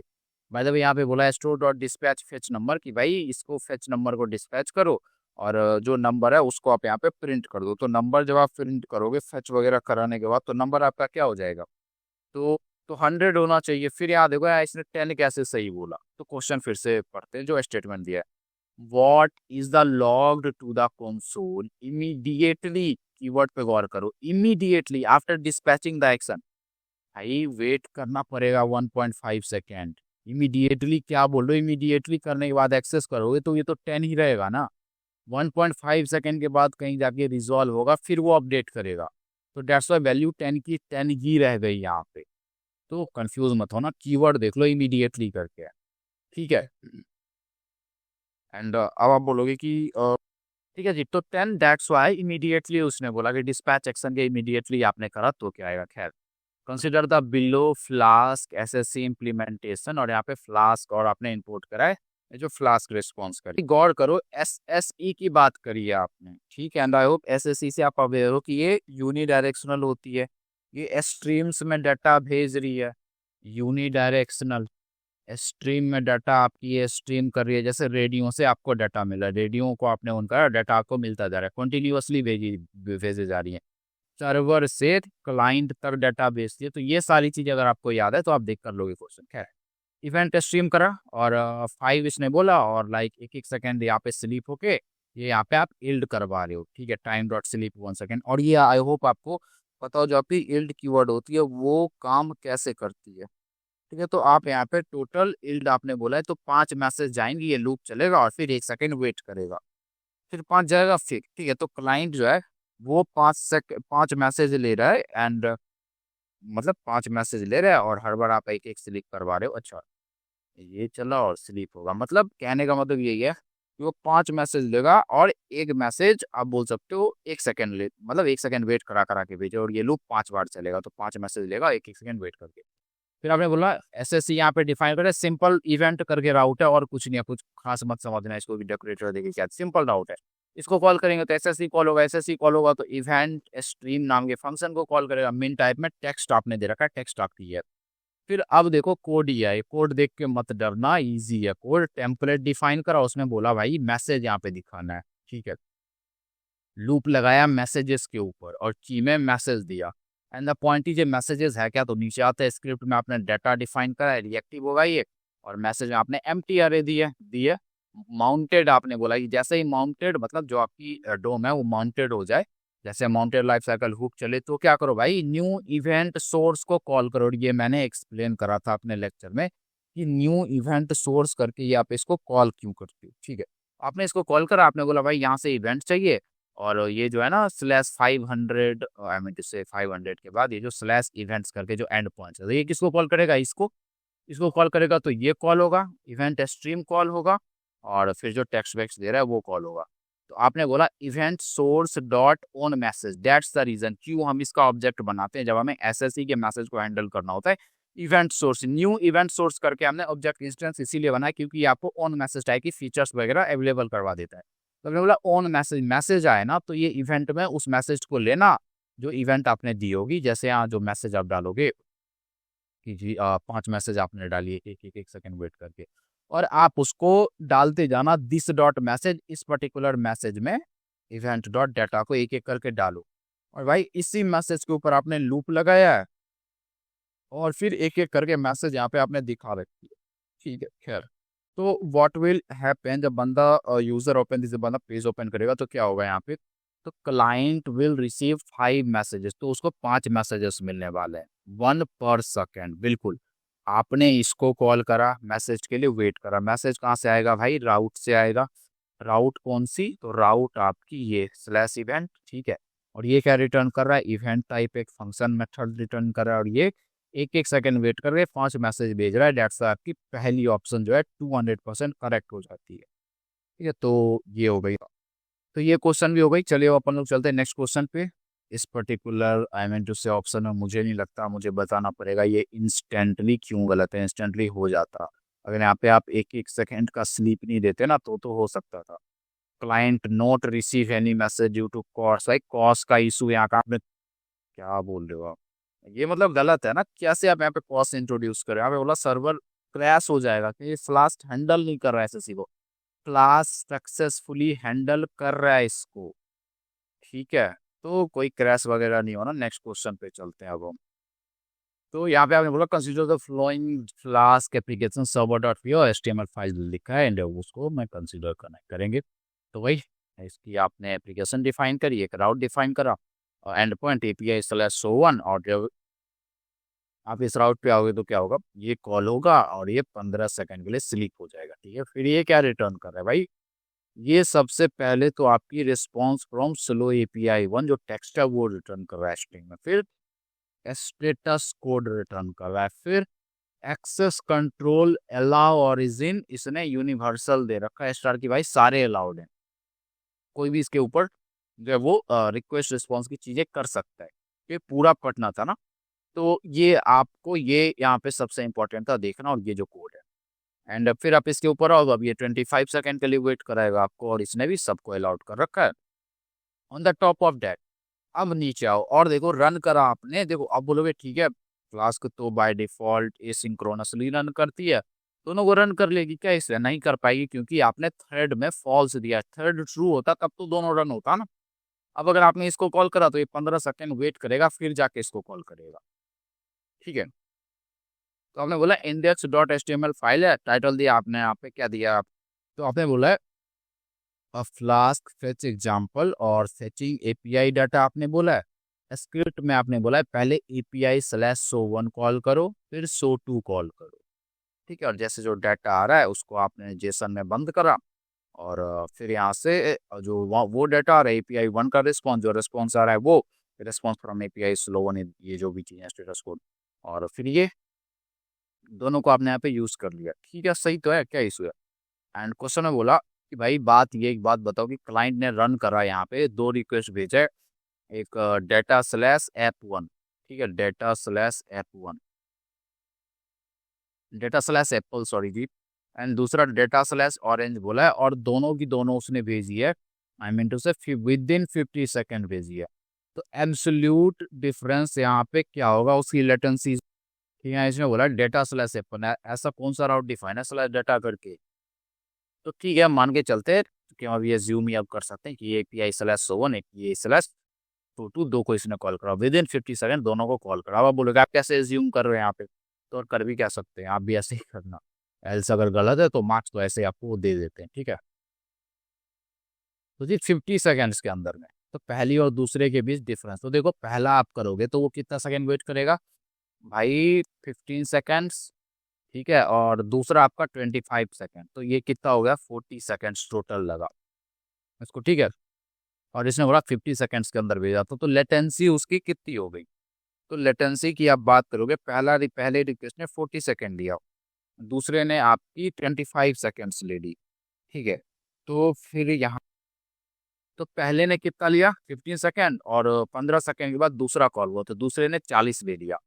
तो अब एक चीज इग्नोर गौर करना, नोट इग्नोर करना कि मैंने बोला पहले ने 15 सेकंड लिया और दूसरे ने 25 सेकंड एक्स्ट्रा लिया। 15 सेकंड तो इसने लिया क्योंकि थ्रेड फॉल्स बोला है, थ्रेड ट्रू बोलते तो मामला अलग होता, थ्रेड फॉल्स बोला है आपने, तो 15 सेकंड तो इस भाई ने लिए, और 25 अब ये भी ले रहा है, तो ये जो रिटर्न करेगा इसको दो, पहला जो आपने डाटा कॉल करा 15 सेकंड लगे उसको आने में, दूसरे डाटा को आने में 40 सेकंड लगे। तो लेटेंसी क्या होता है कि भाई डिफरेंस क्या है इसके लेटेंसी का, तो दोनों को माइनस करो ना तो 25 आ जाएगा, तो डेट्स 25 आपकी सही आंसर होती है यहाँ पे।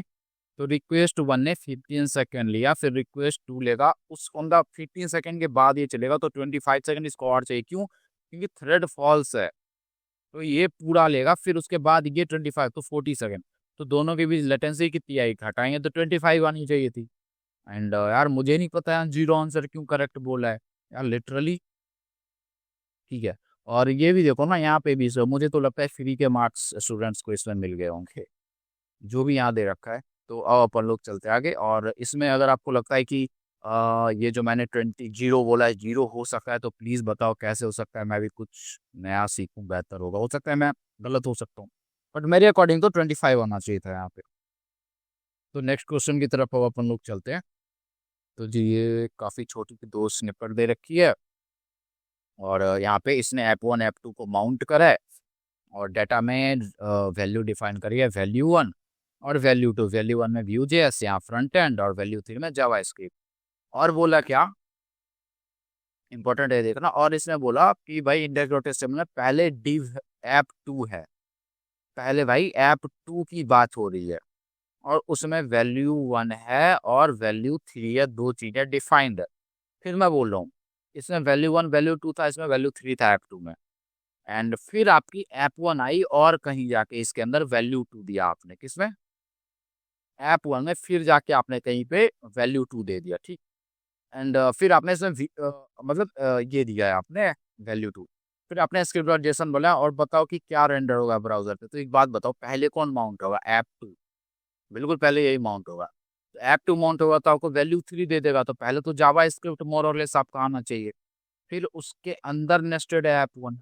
तो फिर जब ऐप 1 माउंट होगा तब वैल्यू 1 वैल्यू 2 करके आपको कहीं मिल। फिर इसने पहले बाहर वाले को करा, इसको ऐप 2 को, और ऐप 2 में आपको वैल्यू 3 जावास्क्रिप्ट मिल रही है तो इसने तो जेएस बोल दिया। On the top of that फिर अब उसके ऊपर से इसने क्या करा है, इसने वैल्यू 1 यहीं लिख रखा है, गौर करना। ये अंदर की है ऐप 1, वैल्यू 1 ऐप 2 के अंदर है ही नहीं, सिर्फ वैल्यू 3 है। तो यहाँ क्या आएगा? मेरे अकॉर्डिंग तो ये एम्प्टी मोर और लेस यहाँ पे रहना चाहिए, ठीक है। तो अगर ये यहाँ पे एम्प्टी रहेगा, अब आप बोलेंगे ऐप 1 भी तो माउंट हो रहा है जी, हो रहा है। बट ये इसके अंदर की वैल्यू को आप दोगे ना कि वैल्यू 2 दे रखा है, तो ये एक्सेस करेगा जब ये माउंट होगा तो। और ऐप 1 में वैल्यू 2 क्या है? Front end. तो जावास्क्रिप्ट और फ्रंट एंड आपकी, सॉरी, फ्रंट एंड और जावास्क्रिप्ट या जैसे बोलो, तो ये आपकी 200% सही होती है, ठीक है। तो हम जल्दी जल्दी कवर कर दे क्वेश्चन। तो फिर नेक्स्ट क्वेश्चन में इसने क्या बोला है आप? तो नेक्स्ट क्वेश्चन में इसने बोला consider the flowing app view and HTML document given below, ठीक है, कंसीडर करेंगे। तो इसमें पहले ऐप दिया, इंपॉर्टेंट है, गौर करना। माई कॉम्प और इसके अंदर स्लॉट बोला है, भाई स्लॉट आया है। तो इससे रिलेटेड मैं आपके जितने भी कंफ्यूजन्स वगैरह हैं ना हैं, मैं सबको कवर करा देता हूँ, ठीक है। तो अच्छे से देख लो ताकि कल को आप कंफ्यूज ना होना। देखो 4 टाइप की स्लॉट्स होती है। एक स्लॉट्स का क्यों यूज होता है, आपको पता है कि पेरेंट कंपोनेंट के अंदर आपने जो डाटा रैप करा होगा ना, जैसे देखो माई कॉम्प करके एक कंपोनेंट है, उसके अंदर जो डाटा आपने रैप करा है, यहाँ स्लॉट में डायरेक्ट आपने यहाँ दे रखा है। तो आप उसका यूज करते हो दिखाने के लिए कि देखो यहाँ एक माई कार्ड करके कंपोनेंट था, इसके अंदर आपने पी टैग को रैप करा, तो वो इस स्लॉट में आपका यहाँ पे दिख जाएगा, ठीक है, मतलब चाइल्ड कंपोनेंट के अंदर। टॉप ऑफ दैट आप बोलोगे ठीक है ये दिख ही जाएगा, तो ये क्यों दे रखा है स्लॉट के अंदर, ये क्या डिफाइन? तो ये डिफॉल्ट वैल्यू है।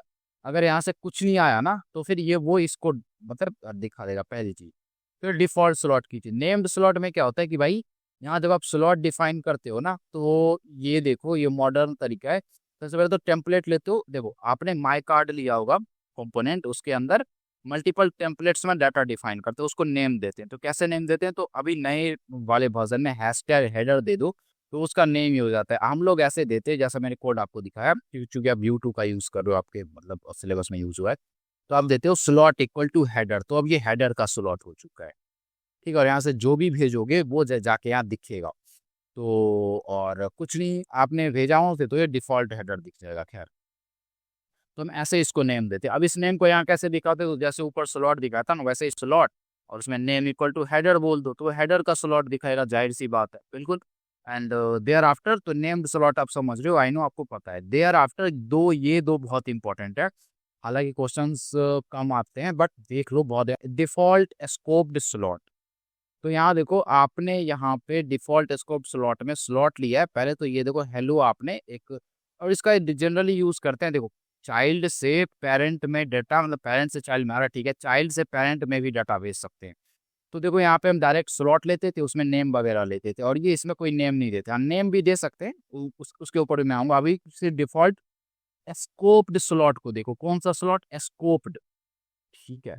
तो यहाँ से मैंने सपोज कर लो मैथ आता था चाइल्ड से पेरेंट में स्कोप के थ्रू डाटा भेजना, तो मैंने 2 डाटा भेजा। और कैसे भेजते हैं? डायरेक्ट यहाँ नेम लिख सकते थे, बट ठीक है मैंने एनएम लिखा और उससे पहले ये सेमी कॉलन दे दिया, ठीक है। और मैंने बोला एनएम सोनम, ठीक है, आप एनएम जो भी दे दो, और एनएम ये जो सेमी कॉलन दिया है कुछ ऐसा। और दूसरी डाटा मैंने क्या भेजी, आई मीन जैसे एज 27। और अब इस पेरेंट में मुझे इस डाटा को चाहिए, मतलब स्कोप्ड स्लॉट का आप तभी यूज करते हो जब चाइल्ड से पेरेंट में डाटा भेज रहे हो, मोर और लेस। तो मुझे इसमें डाटा चाहिए, तो आप यहाँ पे हेलो, मतलब जो आपका पेरेंट समाओ करके है जहाँ आपको यूज करना है, तो आप वहाँ भी स्लॉट से बाइंड कर लोगे, ठीक है। आपने बोला भाई भी स्लॉट इक्वल टू, तो जो डाटा आ रहा था ना एनएम और एज वो दे दिया, और उसको अब आप यूज कर लो। यहाँ पे H1 में नेम दिखाओ और फिर एज में एज दिखा दो। तो ऐसे आप डिफॉल्ट स्कोप्ड स्लॉट का यूज करते हैं। अब यह नेम्ड स्कोप्ड स्लॉट, नेम भी देंगे इसमें। तो नेम मैंने इन्फो बोला, और यहाँ पे डायरेक्ट आपने हैशटैग इन्फो बोल दिया है कि जी। और देखो आपने, देखो मैं बोल रहा हूँ, देखो यहाँ पे आपने इस नेम्ड वाले में आओ, नेम आपने हेडर बोला है, तो इसको टेम्पलेट में दिखाने के दो तरीके, या तो आप हैशटैग हेडर लिख दोगे तो भी वो नेम वाले स्लॉट को प्रेफर कर देगा जिसका नेम हेडर है, या फिर आप स्लॉट इक्वल टू हेडर बोल दोगे ना तो भी वो इसी को पॉइंट करेगा। ठीक है, खैर। और यहाँ पे आपने बोला है नेम इक्वल टू इन्फो, या तो आप हैशटैग नेम दिखाना है न्यू मतलब सिंटैक्स है, या फिर आप स्लॉट इक्वल टू नेम बोल देते कुछ ऐसा, स्लॉट इक्वल टू नेम तो भी मतलब चल जाता। तो यहाँ पे आपने डायरेक्ट बोला कि ये ऐसे आपका हैशटैग इन्फो और उसमें नेम एज डाल दिया, फिर आप इसको यूज कर सकते हो। तो ये 4 टाइप की स्लॉट्स थी। और इसको यूज करने का एक और तरीका है जो आपके कोड में आपको देखने को ज़्यादातर मिलेगा, फिर से देखते हैं। डिफ़ॉल्ट स्लॉट को डायरेक्ट यूज़ करो, और यहाँ पे डायरेक्ट जो चाइल्ड कंपोनेंट से आप देखो, इस कंपोनेंट को पैरेंट में इंपोर्ट करके जो भी इसके अंदर आपने डाला होगा वो आपने यहाँ भेज दिया। ठीक है।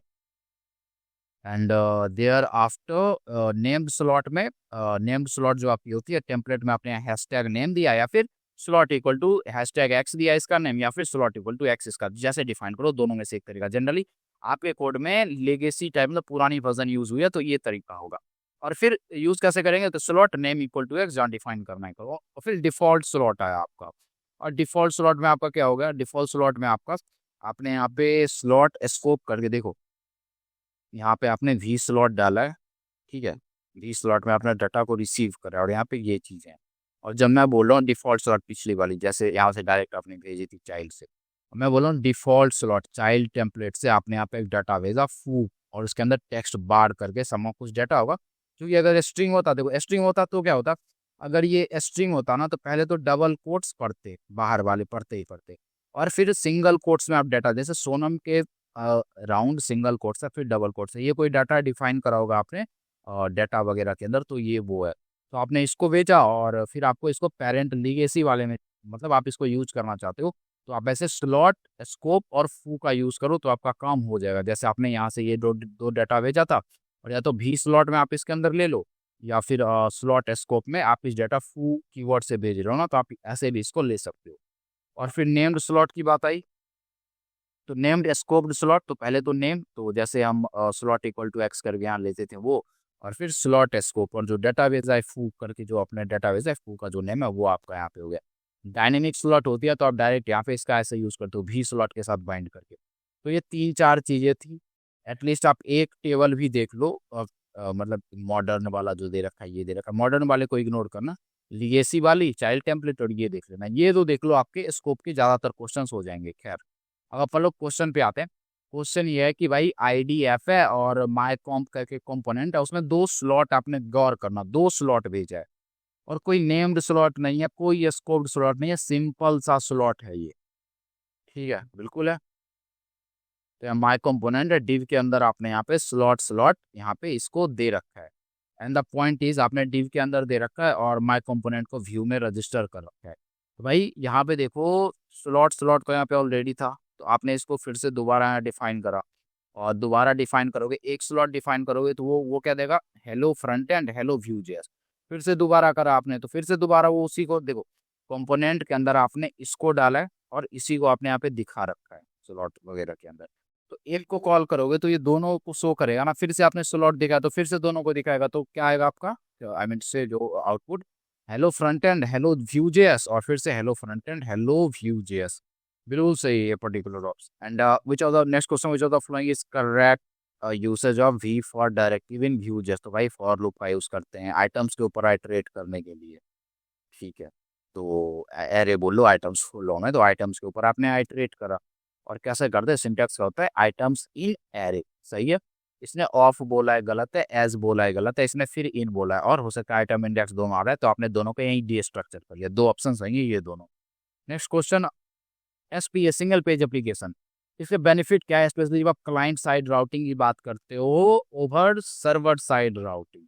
आई होप आपको पता है सिंगल पेज एप्लीकेशन फास्ट करता है और बैकएंड सर्वर पे कम लोड डालता है आपका। तो और भाई बट ये एसईओ को बहुत ज़्यादा इंप्रूव नहीं करता, तो ये एक इशू है आपकी यहाँ पे, इसको आपको खुद से करना पड़ता है। ये दोनों से फुल पेज रिलोड्स ओकर ऑन एवरी नेविगेशन। भाई एसपीए में ऐसा नहीं होता, एसपीए में हर एक बार नहीं होता, एक बार पूरा पेज होता है, फिर जो कंटेंट चेंज हुआ है सिर्फ वो लोड होता है। नेक्स्ट क्वेश्चन, इन एसएससी कनेक्शन, एसएससी आपका यूनी डायरेक्शनल होता है, सर्वर टू क्लाइंट होता है, ये सब तो आपको पता है। तो यहाँ इसने बोला how does client handle incoming message. तो आपने ऊपर ऑब्जेक्ट बनाया था ना न्यू इवेंट सोर्स करके, उसमें क्या क्या कर रहे थे, ऑन मैसेज डाल रहे थे, तो यही बोला क्लाइंट रजिस्टर ऑन मैसेज। तो यहाँ जो मैंने बोला था कि इवेंट सोर्स करके इसका ऑब्जेक्ट बनाया स्ट्रीमर वगैरह को लेने के लिए कि 5 मैसेज पर सेकंड जो ले रहा है, 1 सेकंड में 1 मैसेज जो ले रहा है। और फिर आपने यहाँ पे इवेंट सोर्स जो वेरिएबल डिफाइन करा था ऑन मैसेज को कॉल करा। तो ऐसे ही इसी का यूज करके जब एसएससी की बात आए तो आप यहाँ पे यूज करते हो एसएसई नॉट एसएससी। ठीक है, तो ये आपकी से अब वेब सॉकेट वगैरह तो टू वे होती है, इग्नोर करना इसको, एसएससी 1 वे होता है। और पोलिंग तो होगा नहीं, रेगुलर इंटरवल पे client polls at regular interval. क्या बोला how does the client handle incoming message, भाई वो पोलिंग में होता है, शॉर्ट पोलिंग वगैरह में यहाँ नहीं होता। नेक्स्ट क्वेश्चन आपने बोला न्यू व्यू राउटर डिफाइन करा करा, तो जी यहाँ से अब हम नेक्स्ट क्वेश्चन पे चलते हैं। और consider the view router configuration कुछ दे रखी है कि राउटर बोला है न्यू राउटर करके राउट्स डिफाइन कराएगी, भाई ये पाथ आए तो होम दिखाना, यूजर के बाद आईडी आई तो यूजर दिखाना, अबाउट आए तो अबाउट, यूनिवर्सल आए तो नोट फाउंड दिखा देना। नोट फाउंड कंपोनेंट देखा रखा है। और इसने बोला विच यूआरएल और यूआरएल्स, मतलब इनमें से कौन सा जो URL URLs would render not found component, भाई इनमें से कौन सा, तो यहाँ पे बोला नॉट फाउंड कंपोनेंट कौन सा देगा। देखो भाई अगर स्लैश आया तो सब ठीक है, स्लैश यूजर और बंदे की आईडी 102 आई सही है, और स्लैश अबाउट आया सही है, यूनिवर्सल का तो क्या ही कहना। तो स्लैश यूजर 123 देंगे तो नॉट फाउंड आएगा, बिल्कुल नहीं, यूजर दिखाएगा, तो ये तो नहीं होगा। एंड स्लैश अबाउट देंगे तो अबाउट दिखाएगा, अगर स्लैश अबाउट के पास 3 दे देंगे तो ये आपका नॉट फाउंड इसके इससे मैप करेगा, सही है। कॉन्टैक्ट की तो आपने डिफाइन करी नहीं है तो ये भी नॉट फाउंड दिखाएगा, और स्लैश यूजर तो नॉट फाउंड दिखाएगा ही क्योंकि यूजर के बाद उसको आईडी चाहिए, तो ये भी आपका नॉट फाउंड दिखाएगा। तो 3 ऑप्शन जो सही थे वो मैंने आपको बताए। अब अपन लोग व्यू एक्स स्टोर के ऊपर चलते हैं। एंड तो जी यहाँ पे आपने बोला consider the below I mean to say Vuex store configuration, और ये व्यू एक्स स्टोर है, स्टेट डिफाइन करा काउंट 5 है, म्यूटेशन में डिक्रीमेंट की मेथड कॉल करी और वो आप state dot count minus minus कर रहे हो, ये काउंट है उसको घटा दो जब इसको कॉल करोगे, ठीक है। फिर आपने बटन कॉल करा आई मीन से ये डिक्रीमेंट बटन है, इसके ऊपर कॉल करेंगे तो डिक्रीमेंट कॉल हो जाएगा, और आपने काउंट दिखा रखी है। On the top of that map state और मैप म्यूटेशन का यूज आपको पता होना चाहिए, ठीक है। तो यहाँ पे मैप स्टेट और मैप म्यूटेशन का आपने व्यू एक्सेस मतलब यूज करा है, क्योंकि चूंकि देखो आपको काउंट यूज करना था यहाँ पे, तो आपको इश्यूज होते हैं, मतलब वही पुराने जो भरगोस सिंटैक्स है वो लिखो, इंस्टेड आपने डायरेक्ट यहाँ दे दिया तो आप डायरेक्ट एक्सेस कर सकते हो दिस डॉट समाउ करके। और यहाँ पे डिक्रीमेंट मेथड्स में आपने दे रखे हैं, और फिर यहाँ पे इस स्टोर में म्यूटेशन में आपने इसको कॉल करा है और ये काउंट माइनस माइनस कर रहा है। एंड द पॉइंट इज आपकी यहाँ पे क्या डिस्प्ले होगी अगर आपने बटन को 4 बार प्रेस करा है काउंट वाले प्लेस होल्डर में, वही 4 बार प्रेस करोगे तो डिक्रीमेंट चलेगा। मेथड में आपने डिक्रीमेंट को रजिस्टर कर रखा है ना, इस डिक्रीमेंट मेथड को रजिस्टर जो म्यूटेशन के अंदर डिफाइंड है, और जो कि आपकी सिंक्रोनस सेक्शन चलाता है, तो ये हर बार माइनस कर रहा है। और कितनी बार बोला इसने, 4 बार, तो 5 को 4 बार घटाओगे तो क्या आएगा, 1 आएगा। बिल्कुल ईजी था ये, 1 हो गया आपका। एंड आई होप एक एक करके घटाते जाते 1 आ जाता 5 से 4 टाइम्स, जो कि बोला था क्वेश्चन में, देखो बटन 4 टाइम्स समाउ।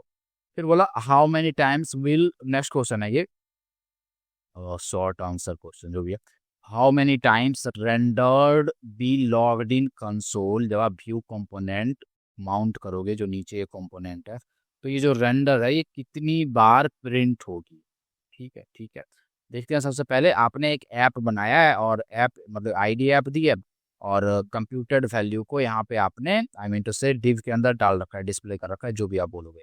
और ये डिव आपकी गौर करना, कंफ्यूज मत होना, यहाँ पे ये जो दे रखा है यही एंड होती है, स्क्रिप्ट यहाँ से स्टार्ट होती है, उसमें आपने व्यू डिफाइन करा, इस ऐप को माउंट करा, डाटा में आपने काउंट 0 बोला चूंकि रिएक्टिव है, कंप्यूटेड में आपने एक मेथड डिफाइन करी कंप्यूटेड वैल्यू। और मैं फिर से बता रहा हूँ, जब आपको यहाँ पे कंप्यूटेड को कॉल करना हो ना, तो डायरेक्ट दिस डॉट वो जो उसका नेम है वो, या फिर डायरेक्ट उसके मेथड का नाम आप डाल देना, वो कॉल हो जाएगा। वॉच को तो आप कॉल कर नहीं सकते, मेथड्स के अंदर कुछ डिफाइन है उसको कॉल करना है, तो दिस के ऊपर कॉल करोगे तो ऐसे, और क्लिक बटन के ऊपर डायरेक्ट उसका नाम दे देना। खैर, तो कंप्यूटेड के अंदर कंप्यूट वैल्यू है, तो यहाँ पे कंसोल कर रहा है रेंडर को, और आपने बोला रिटर्न करो काउंट को मतलब ट्वाइस करके जो भी 0 है, तो इनिशियली तो 0 जो काउंट है वो तो 0 ही होगा ना, 0 × 2, और फिर उसके बाद आपने बोला mounted this dot count plus plus और फिर this dot count plus plus, और लाइक आपने इंक्रीमेंट करा। माउंटेड जब जब होगा तो ये 2 बार काउंट को आपका बढ़ा रहा है, पॉइंट ये है।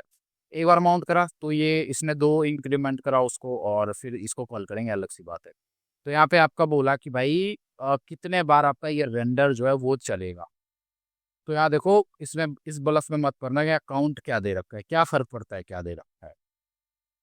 काउंट को 2 बार आपने इंक्रीमेंट करा, क्या फर्क पड़ता है इससे? यहाँ पे कोई काउंट की डिपेंडेंसी है? बिल्कुल नहीं है। तो आपने 2 बार, मतलब माउंट जो है यहाँ पे आपने 2 बार काउंट प्लस एग्जैक्टली, सॉरी, ये देखो बेटा, अच्छा ये बोला माउंट जब चलेगा तो देखो आपने 2 बार काउंट प्लस प्लस करा है, तो काउंट चेंज होगा तो कंप्यूटेड आपकी डिपेंडेंसी के ऊपर कॉल करती है, एग्जैक्टली रिएक्टिव जो आपकी ये डाटा होता है इसके ऊपर ये भी कॉल हो जाता है। तो ये भी कॉल हो जाएगा, और फिर 2 बार करा तो 2 बार रेंडर रेंडर इसने यहाँ पे प्रिंट कर, क्योंकि पहली बार क्या होगा, पहली बार आप इसको कॉल करोगे काउंट प्लस प्लस वगैरह, और तो ये जो आपकी माउंटेड रन होगी तो ये 0 है, 0 से 1 कर देगी। फिर से करोगे तो ये 2 हो जाएगा, ठीक है। और लाइक 2 बार आपने इसको करा तो ये 2 बार रेंडर रेंडर करके जो है लॉक कर देगा। पहले बार आपने माउंट को कॉल करा तो इसने इसको इंक्रीमेंट करा फिर से, तो फिर इसने रेंडर को चला, चुकी डिपेंडेंसी ये चेंज होगी तो कंप्यूटेड वैल्यू नाम की जो मेथड है वो कॉल हो जाएगी। तो 2 बार आपने चेंज करी काउंट को, काउंट क्या है, इसकी डिपेंडेंसी है, क्यों? क्योंकि आपने इसमें काउंट यूज करा और काउंट रिएक्टिव डाटा होता है। तो 2 बार इसने रेंडर रेंडर करके लॉक कर। अब ये रहा आपका काफी इंपॉर्टेंट क्वेश्चन, और रिपीट होने के चांसेस बहुत हाई, ठीक है। बिल्कुल ऐसा नहीं, बट ये क्वेश्चंस रिपीट होते हैं। तो JWT, और मैंने अभी स्टार्टिंग में ही JWT को डेप्थ में कवर करा है। तो इसने बोला app dot config JWT underscore secret underscore की सीक्रेट, सुपर सीक्रेट छुपी है, सुपर सीक्रेट की। और फिर आपने JWT मैनेजर में से आपको डाला, ये सब सिंपल है, ये सब रिपीटेड है, ठीक है।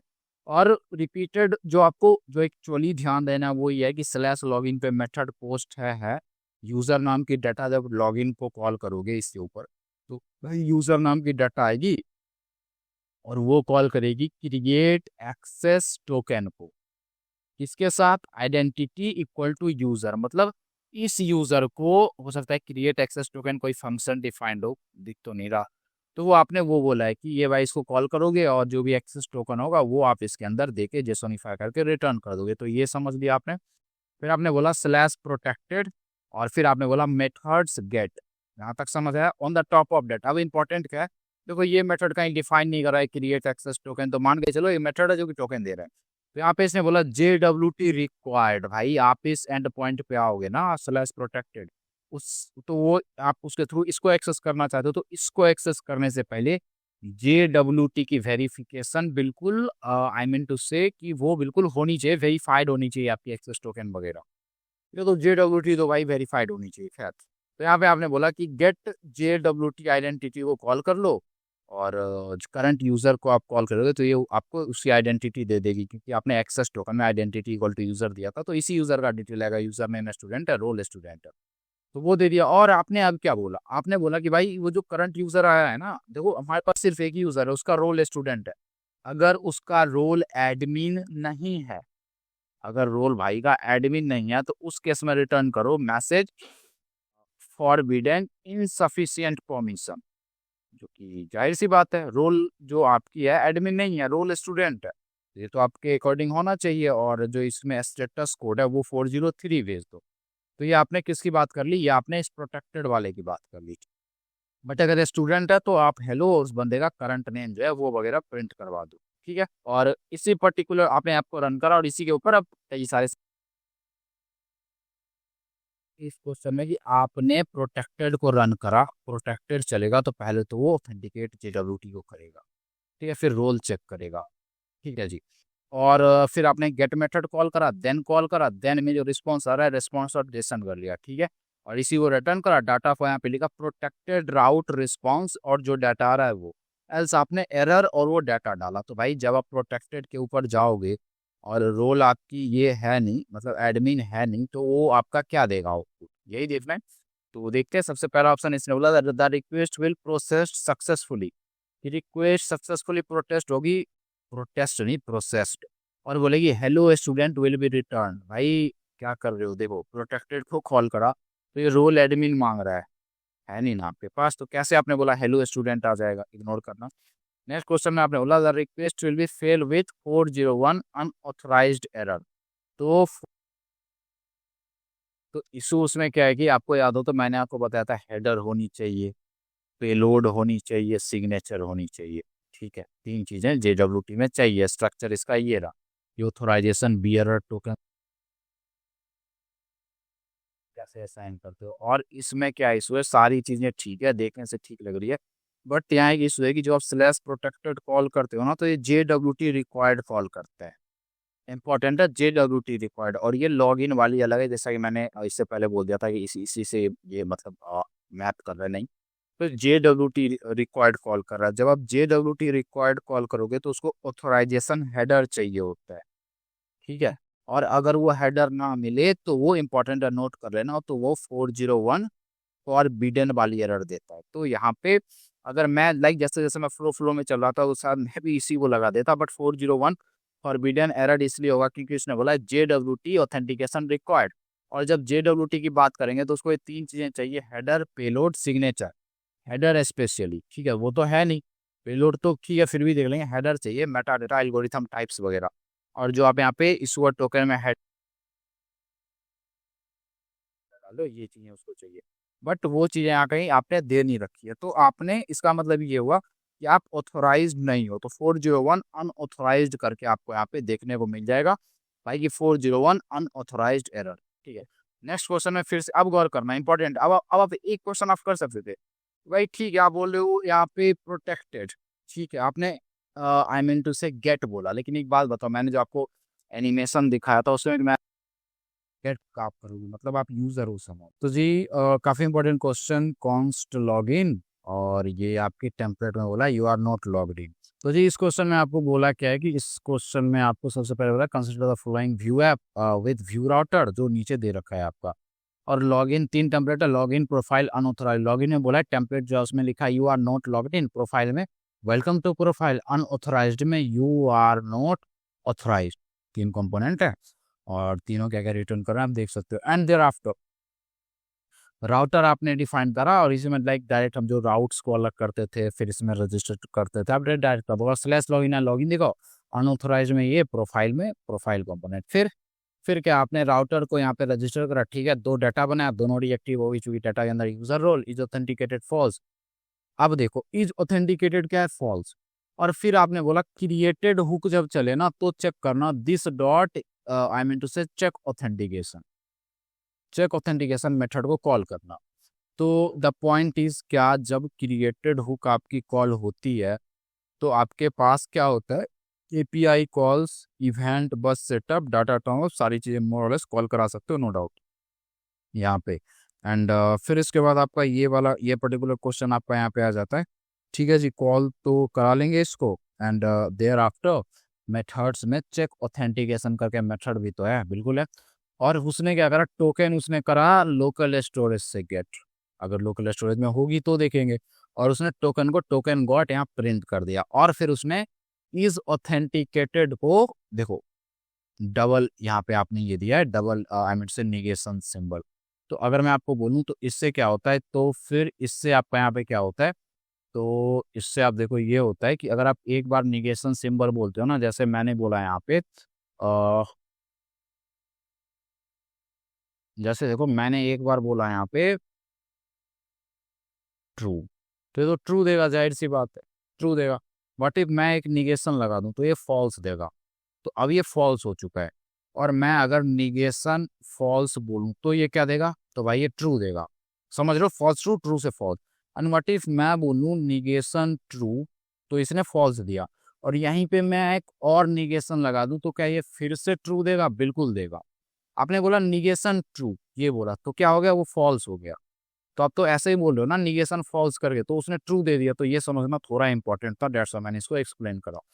तो ये यहाँ पे आपने ट्वाइस कराए, तो जो उसकी सिचुएशन होगी, सपोज कर लो ये फॉल्स है इनिशियली आपकी, तो अगर मैं आपको फॉल्स पे कॉल करके इसको दिखाऊं कि जी मैं इसको एंटर करता हूँ, मैं अगर इसको फॉल्स पे कॉल करके दिखाऊं डबल निगेशन फॉल्स, तो ये फॉल्स ही दे देगा, मतलब डबल निगेशन पे वही सिचुएशन आ जाती है, एक निगेशन पे अल्टर कर देता है, डबल पे वही। And after this dot authentication को आपने कमेंट कर रखा है, कंफ्यूज मत होना कोड में, कोड नहीं चलना है, कमेंट करा है आपने। फिर आपने बोला अगर ऑथेंटिकेटेड है ना, तो भाई सबसे पहले तो लोकल स्टोरेज से लो डाटा, यूजर रोल करके जो स्टोर कराया होगा आपने, रोल लो। या फिर अगर आपने रोल स्टोर नहीं कराया है तो जो यूजर है उसको एज ए स्ट्रिंग डाल दो यूजर नेम में कि रोल उसका यूजर है, और प्रिंट करवा दो रोल गॉट, और जो भी रोल होगी अगर लोकल स्टोरेज में होगा तब तो खैर। एल्स में आपने बोला कोई टोकन नहीं मिला, और this dot router dot replace log in, कि आपने फिर से यहाँ पे लॉग इन से रिप्लेस कर दो, लॉग इन राउटर के ऊपर चले जा, चूंकि लॉग इन होते तो टोकन आपका होता, आपका रोल होता, दोनों में से कुछ नहीं है, तो फिर आप यहाँ पे जा सकते हो। ठीक है जी, तो आप वहाँ पे जा सकते हो। एंड फिर अब बारी आई किसकी, तो देखो यहाँ पे आपने चेक ऑथेंटिकेशन एक मेथड डिफाइन करा, जिसने सबसे पहले टोकन वगैरह लिया ऑथेंटिकेशन को, अगर ट्रू था, अगर फॉल्स था तो मतलब इसने कोई कंडीशन चेंज नहीं करी, स्टेटस को रहा वैसा का वैसा ही रहा। फिर आपने यहाँ चेक बैक करा, और नहीं है तो लॉगिन के ऊपर आपने जाने को होगा।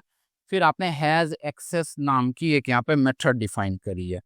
ठीक है, हैज एक्सेस नाम की आपने मेथड डिफाइन करी है, और इसने बोला रिक्वायर्ड रोल, इसको रोल चाहिए यूजर एडमिन जो भी हो। और फिर आपने बोला रोल हायरार्की में तीन चीजें इसके अंदर है, ऑब्जेक्ट डिफाइन करिए एडमिन 3, मैनेजर 2 पे, यूजर 1 पे। और फिर आपने बोला current role equal to role hierarchy, जो भी रोल आ रही है ना वो लो, मतलब अगर रिक्वायर्ड रोल में दिस डॉट यूजर रोल, देखो यहाँ यूजर रोल आपकी इनिशियली क्या है, तो लोकल स्टोरेज में तो कुछ डिफाइन है नहीं, तो यूजर ही होगी। तो भाई अगर यूजर है ना यहाँ पे, तो यहाँ पे 1 दे देना करंट रोल लेवल में, एल्स 0 दे देना अगर कुछ नहीं है।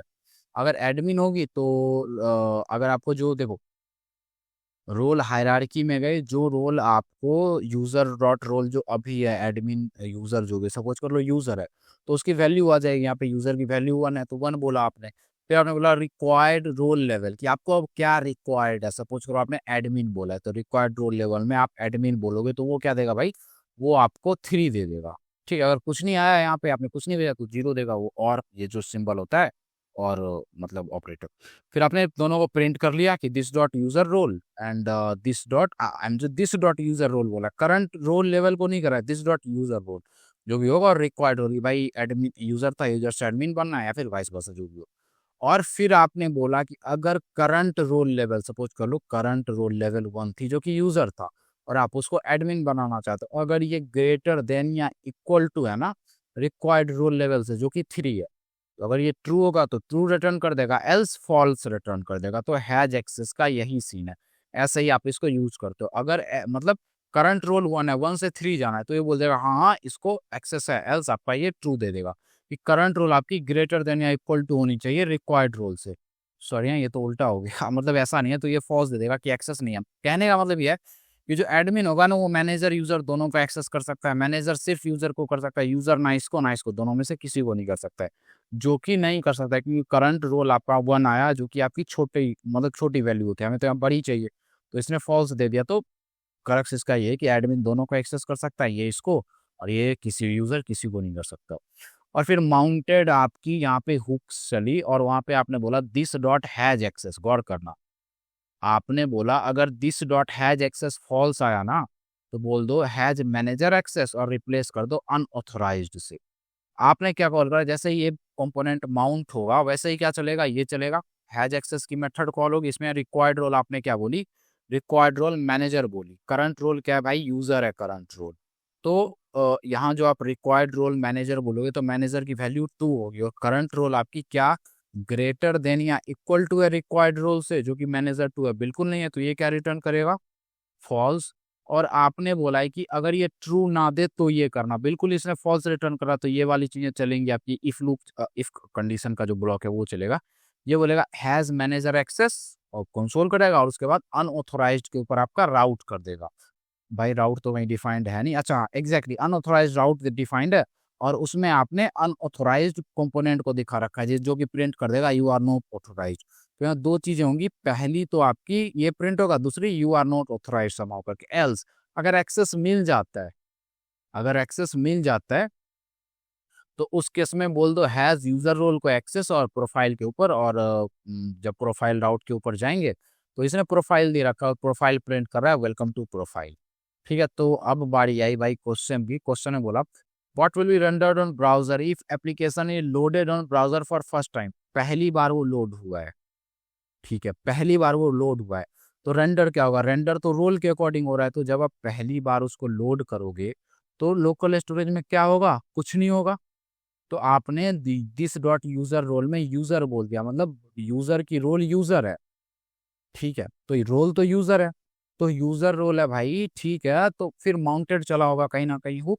तो उसने बोला होगा मैनेजर को एक्सेस करना है, तो मैनेजर को एक्सेस करना है भाई, यूजर की करंट रोल तो 1 है, मैनेजर की रोल 2 है, तो ये फॉल्स देगा, और ये यही चाहिए था, वो बोल देगा हैज मैनेजर एक्सेस, कि इसका एक्सेस मैनेजर के पास है, और मोर और लेस अनऑथोराइज या फिर नोट, मतलब ये अनऑथोराइज वाले राउट पे जाएगा, और अनऑथोराइज वाले राउट पे हमने अनऑथोराइज कंपोनेंट को दिखा रखा है, और ये प्रिंट कर रहा है यू आर नॉट ऑथोराइज्ड, आपके पास अथॉरिटी है ही नहीं, दैट्स वाई ये सही होते हैं। नेक्स्ट क्वेश्चन में इसने बोला what will be rendered on browser, अगर लोकल स्टोरेज में एडमिन सेट है, ठीक है, लोकल स्टोरेज में एडमिन सेट है, तो यहाँ पे क्या होगा जी कि लोकल स्टोरेज में अगर एडमिन सेट है तो सबसे पहले यहाँ पे गेट करेगा, जैसे माउंट वाली आपकी, माउंट नहीं, ये चलेगा ना आपका चेक ऑथेंटिकेशन, तो ये सबसे पहले तो गेट करेगा जी कि ये यूजर रोल वगैरह क्या है, और देयर आफ्टर चेक ऑथेंटिकेशन कब चल रहा है, तो क्रिएटेड वाले हुक में ही आप इसको कॉल करा ले रहे हो, तो इसने इसको कॉल करा, और ये देखेगा कि यूजर रोल क्या है, तो यूजर रोल में आपने एडमिन दे रखा है, तो एडमिन यूजर रोल सेट हो जाएगा, देखो एडमिन है ना यूजर, बोला ये आपने अगर